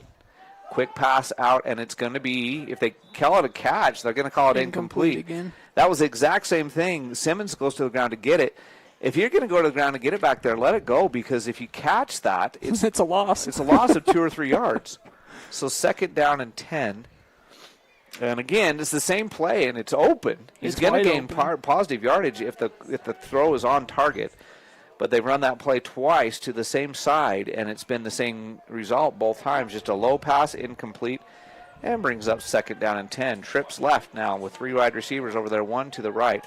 Looking for the screen to Rosales. They get it, and he's going to doesn't even get the penalty yardage back. He's going to gain about 7 yards to the 36-yard line. And it's going to be about an 8-yard gain, but it's going to be 3rd down and 13. I kind of want to see him bring the kicker out just to see how good this guy's leg actually is. The freshman kicker was very impressive. The kickers in this game have been good at times and not as good at times. So let's just see. Rosales in motion, back to pass to Johnson. He goes deep, and it is knocked away by Tate Ewing. What a deflection. Perfect play in the end zone. He didn't make contact. He just waited. He had his back to the quarterback, but he didn't make contact, didn't do anything illegal, knocks the ball away. Ewing, who's got a interception in this game, gets the pass breakup on that play and forces 4th down. Let's see what they do. That was a well-thrown ball, too, so that was great defense by Tate. Yeah, if Ewing's not there, that's an easy touchdown because he's in the end zone and the ball was thrown perfectly to him. And looks like they're going to go for it on 4th and 13. Back to pass is Johnson. And this one is intercepted by Anderson at the 5. And he's going to go out to the 20, 25, and out of bounds at the 29. They'll give him the 30. And that was a jump ball down there at the 5-yard line, and Anderson came up with it. Good catch and return. You know, that's one that if you knock it down, the Bears get a little bit better field position, but not much. Not much. And if he would have broke one more tackle, that could have been a huge play. Yep. So good play there by Caden Anderson. I mean, it's cool and all to knock that down, but I feel like that also builds a little bit of momentum. I mean, you just made a big play, interception. And it's always hard to, you know, on 4th and down and long to tell your defensive backs just knock it down. And that was a great play. And handoff to Wright. He makes one guy miss at the point of attack and gains 8 yards. So, you two started thinking who our player of the game was going to be. I've got a couple of nominees in my mind. I'm not going to try to influence you at this point. But we got to name a Samson's Island Grill player of the game at the end of this one. And what happens between now and the end of the game could influence that, to be honest. 2 wide receivers to either side. Man in motion is Alleman.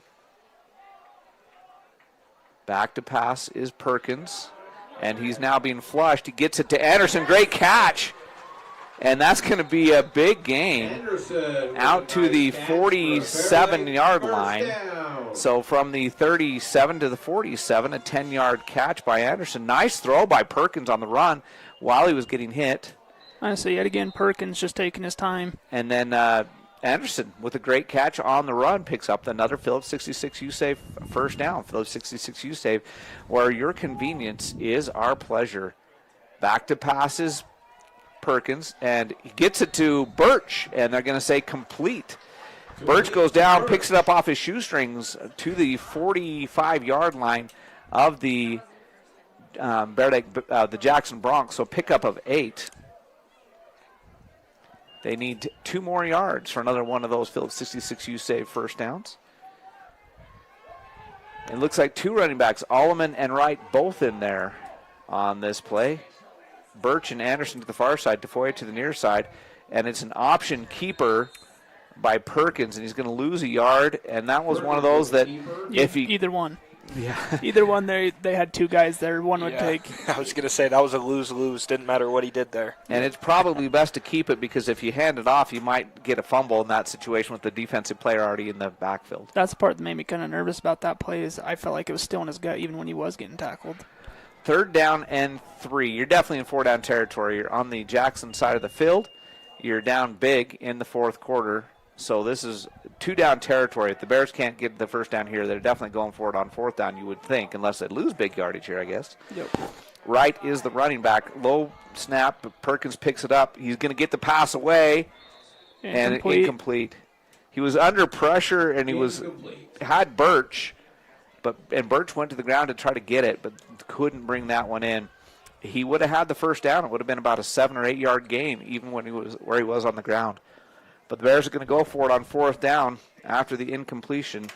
4th and 3 at the Bronx 47-yard line. Tafoya and Alleman to the far side. It's Anderson and Birch to the near side. Wright is the running back on the left hip of Perkins. He's back to pass. Gets it off to Birch and tips it off his hands. Can't bring it in. That was one of those that was almost a spectacular pass, but it falls incomplete. Turnover on downs.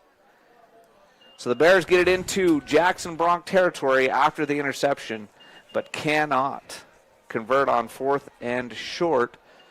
It's Jackson football. With 7:22 left in the game, the Jackson Broncs have the ball. They have the commanding lead on the Bear Lake Memorial Healthcare scoreboard by a score of 39-7. And the Bears, like I said, started out the game great, and then Jackson ever since then. Couple of interceptions. Tate Ewing has had a couple of good defensive plays. An interception there by Caden Anderson. Perkins, in his first start as quarterback, has played well, but the Bears falling short here as Johnson quickly gets it out to Simmons, and he steps out of bounds, but he's going to gain 10 yards. 10 yards on the catch and run. That's that play that twice has gone for the incompletion. That's what I was about to say. You know, that play that we've watched twice that has almost been negative yards? There it is. And that time he gets it up to him in space where he can catch the ball and run with it, and he does so for the 10-yard gain out into Bear Lake territory to the 43-yard line. I think we have a new quarterback in the game. Or is that still... It doesn't look like Johnson, but I can't see the number. It's 16. Not. It's number 15. It's Emery. He was and it's Rosales, the running back. And Rosales down to the 30, so the gain of 13. But Emery was the JV quarterback, and he comes in just for one play, and Johnson's right back out there. 1st and 10 Broncs at the Bear Lake 30-yard line. They're going no huddle. It's pretty good when you can go no huddle and switch quarterbacks. Well, partial huddle. Some of the players were in the huddle, some weren't. Rosales, the running back, he's behind Johnson. Quick throw to Simmons, and this one's complete. Simmons is going to pick up positive yardage inside the 25 to the 24, so he gains 6. Wiscombe at the bottom of that pile. Hey, there's that screen pass again. And it works well when they're getting it, when he gets it out to him on time, positive yardage. But the first couple times they tried it, the low pass caused the incompletion. Rosales on the carry, and great pursuit. Oh, and there's going to be a hold way downfield, so it doesn't matter. It's coming back. Keach had a chance to make a big tackle in the backfield, couldn't bring him down, but it's a hold anyway. And so we'll see where they say the hold occurred. The flag flew about 20 the sideline too. Yeah, about 25 yards. Let's see where they say the hold occurred, and it'll go 10 yards from the spot of the foul. Whoa. So they say it occurred about where the flag landed, which was at the 22, because they mark it back to the 32. It's 2nd down and 12. So big gain is brought back, but it's still 2nd down, 2nd and 12. Rosales in pistol formation behind the quarterback Johnson.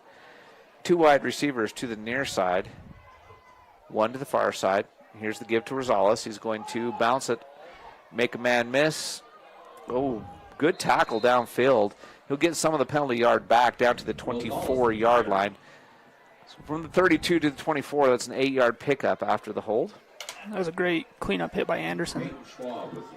Schwab gets there first. Anderson comes and cleans him up.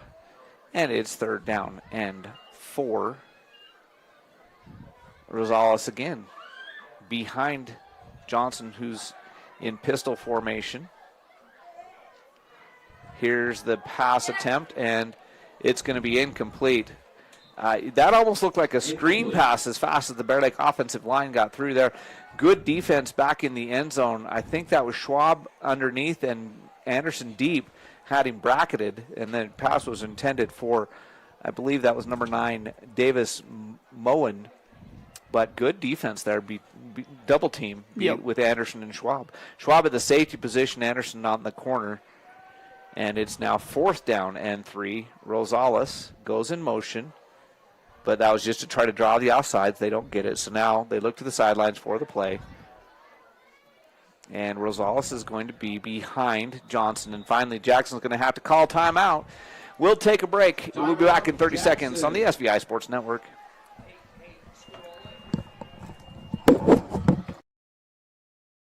I'm Ben Olson. I'm an orthopedic surgeon and just joined Bear Lake Memorial. I'm originally from here in Bear Lake, graduated in 1997, went to undergrad in Pocatello at Idaho State, went to med school in Missouri, residency in Ohio, practiced in Northeastern Oregon for the last 11 years. I'm excited to come back home. You kind of grow up doing a lot of outdoor stuff like hiking and hunting and fishing, and that's kind of what we would do as a family. Now, as your kids get older, your life is focused around them, so then you chase them around with all their sporting activities, and that's been a lot of fun. Probably the thing I love the most is taking somebody that can't find relief and offering them a surgical alternative and seeing the change that can happen. My goal for my patients is to earn your trust and take you through that journey and offer them some relief from what they're suffering from.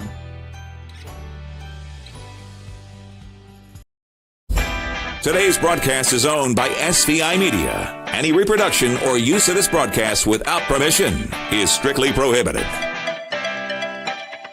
As you just saw, the fourth down play, the 4th and 3 play, is completed. Johnson gets the pass there for the first down. The Phillips 66 U save first down at the 17-yard line. And a swarm of Bears there, but he just found the soft spot in the coverage and got the pass off just in time as there was a lot of pressure in the backfield. But it moves the chains, and it's first down and 10 at the 17.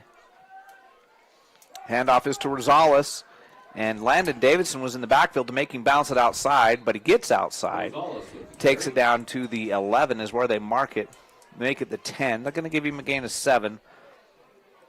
Rosales has got a lot of speed. He does. He gets out there pretty quickly. And Landon Davidson was in the backfield, made him go out wide, but couldn't make the tackle himself and didn't have any help out there, so Rosales able to get the positive yardage. He's up the left hip of Johnson this time with 2 wide receivers to either side. And here's the snap. Quick pass is out to Kendall, and he's down inside the 1-yard line. Kendall with the reception. You're going to say at the 1. 2nd and goal. Couldn't tell because it's far side of the field in the corner. Couldn't tell if they were going to give him the touchdown or not. They don't. And it's first down and goal at the 1. And that's just a wide receiver screen. They put 2 wide receivers over there. And he stays there. The other receiver runs the defensive player off. And that pass has worked well for them tonight. Here's the give to Rosales, and he's into the end zone. Touchdown, Jackson. Put your score to 45-7, PAT pending.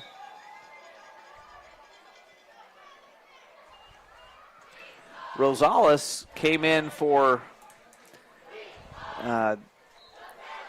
Kinsler. When Kinsler went down on that punt return, it kind of limped off, and they haven't missed a beat. Rosales has done a fantastic job in relief. PAT attempt is going to be by Flanagan. It's up and no good. No good. No good on the PAT. So the score will remain 45-7. And the Bears will get the ball back after this. We'll take a 30-second break before the kickoff. Live coverage of Bear Lake High School sports on the SVI Sports Network is presented by Flying S Title and Escrow, whatever it takes. Stephen Hammond Dental, local family dentistry. Gary Tusher CPA, bookkeeping, tax returns, and payroll, here to help. Lenhart Beverages, proud to support the Bear Lake Bears. And by KVSI The Wave, the Bear Lake Valley's hit music station on 105.3 FM. On the SVI Sports Network.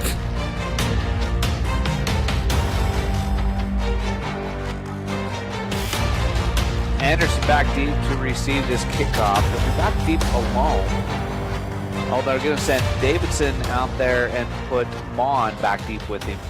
Tafoya, who's normally back there deep with him, has his helmet on the sideline, but he's not in on this return. And Baylog will kick it deep, and it will bounce into the end zone and not be returnable. So the Bears will take over, guess where? Well, the 20. Almost every possession has started at the 20-yard line for the Bear Lake Bears. Even when they've forced punts and turnovers, it has been relatively close to the 20-yard line. It's just been one of those nights. And average starting field position has definitely favored the Jackson Broncs. A lot of new, fresh numbers out there on defense for Jackson. I'm seeing a lot of clean jerseys and a lot of different numbers as they have the commanding 45-7 lead. Here's the snap. Handoff is to 67. It's a Phillips 666 U-Save first down.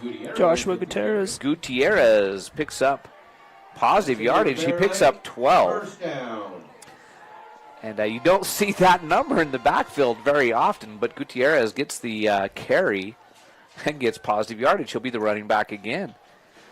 2 wide receivers to either side. And back to pass, and that was a miscommunication. And Perkins goes down just to avoid taking the big hit, loses 2. So technically a sack. I think that was a miscommunication. He looked to hand the ball off, and Gutierrez was gone. Yeah, Gutierrez went the other way and goes for a -2. And Perkins just made something out of nothing. Could have lost more yardage than he did. Slid down to avoid the big hit. 2nd down and 12. And the normal running backs are back there. Allman has been limping a little bit, so I wonder if he's got a leg issue of some kind. And now Wright is back in there. So on 2nd and 12, back to pass. Perkins rolling, looking, gets it to Birch. Birch goes out of bounds right at the original line of scrimmage, so picks up 2 for the 2-yard gain. And it'll be 3rd and 10. So Birch had to come back to make the catch, and his momentum took him out of bounds. So he wasn't able to do anything with it. Once he got it in his hands, just steps out of bounds. And they actually say just inside of the original mark, so it didn't quite get all the yardage back. It'll be 3rd down and a long 10. Most likely a passing situation for Perkins. He is back to pass. He gets it. It's over the head of his intended receiver, Argyle. He had him. It's just that one's just a little too high. Incomplete. 4th and 10. So 4th down, long 10. Looks like a mass change in players, and Caleb Wiscombe will be forced to punt. So the drive started out promising after the 12-yard run on 1st down by Gutierrez, and then Bears are going to be forced to punt it away. And a new number back there, number 8. That's Flores Jacobo will be the return man. Flag down, offsides, 5-yard penalty. Won't be enough for the first down, but it will give the Bears a little bit better position to punt from.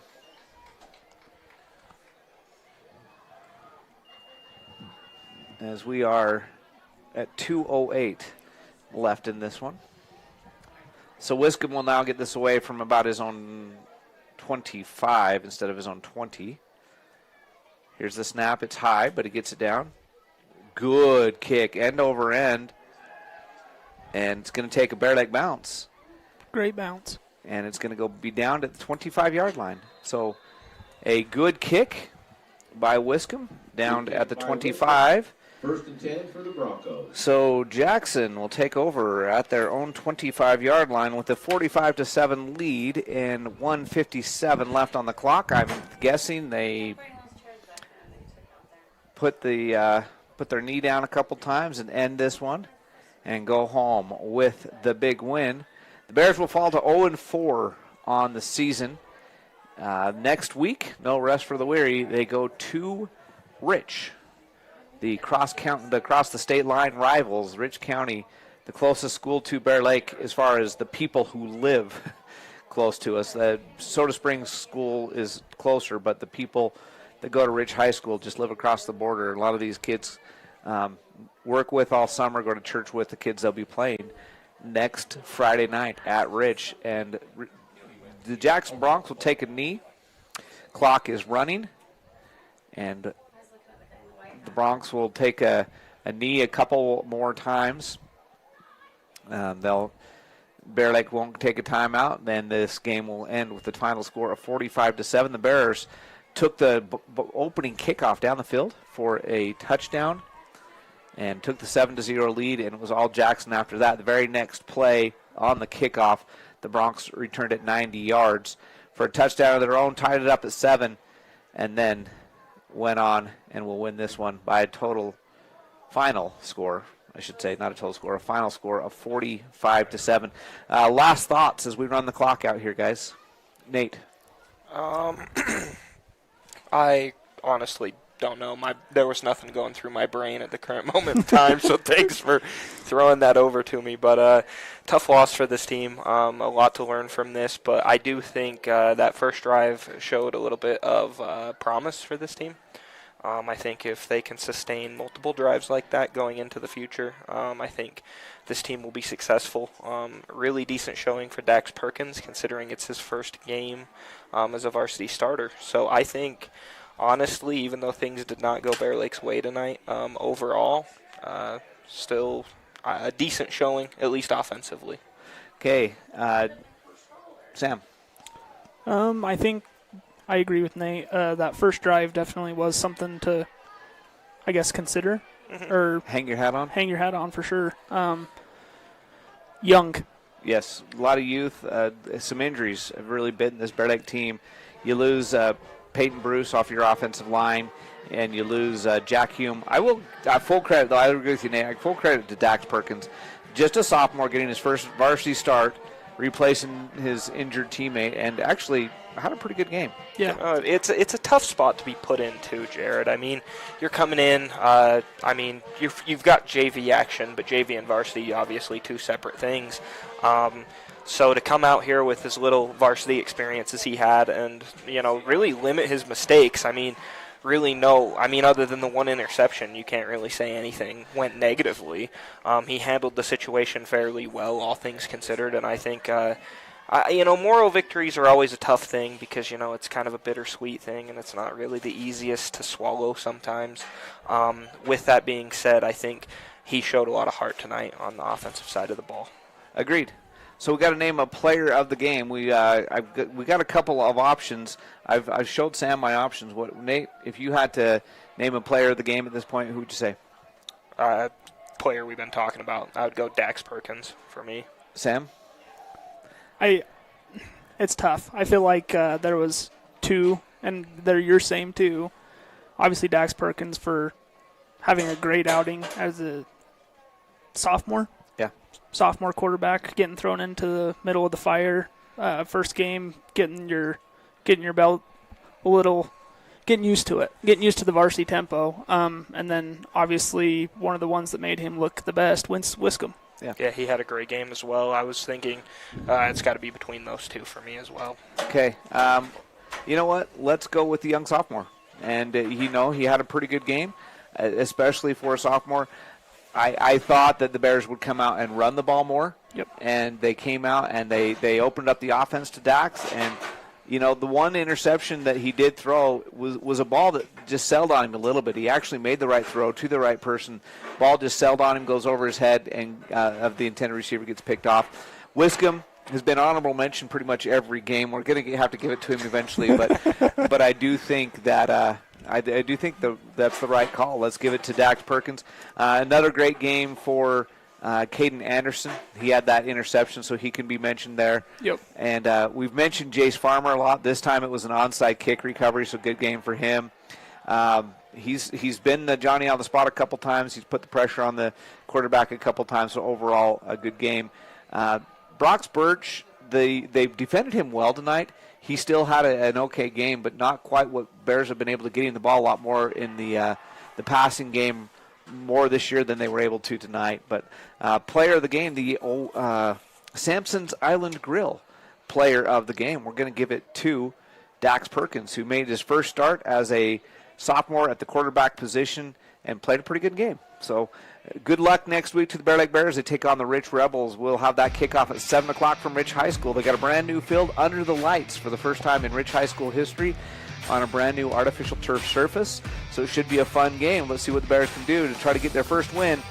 But we're going to say goodnight for tonight. Thank you to Lisa. She's back at the radio station training up a couple of young kids that hopefully will be able to take over for her soon.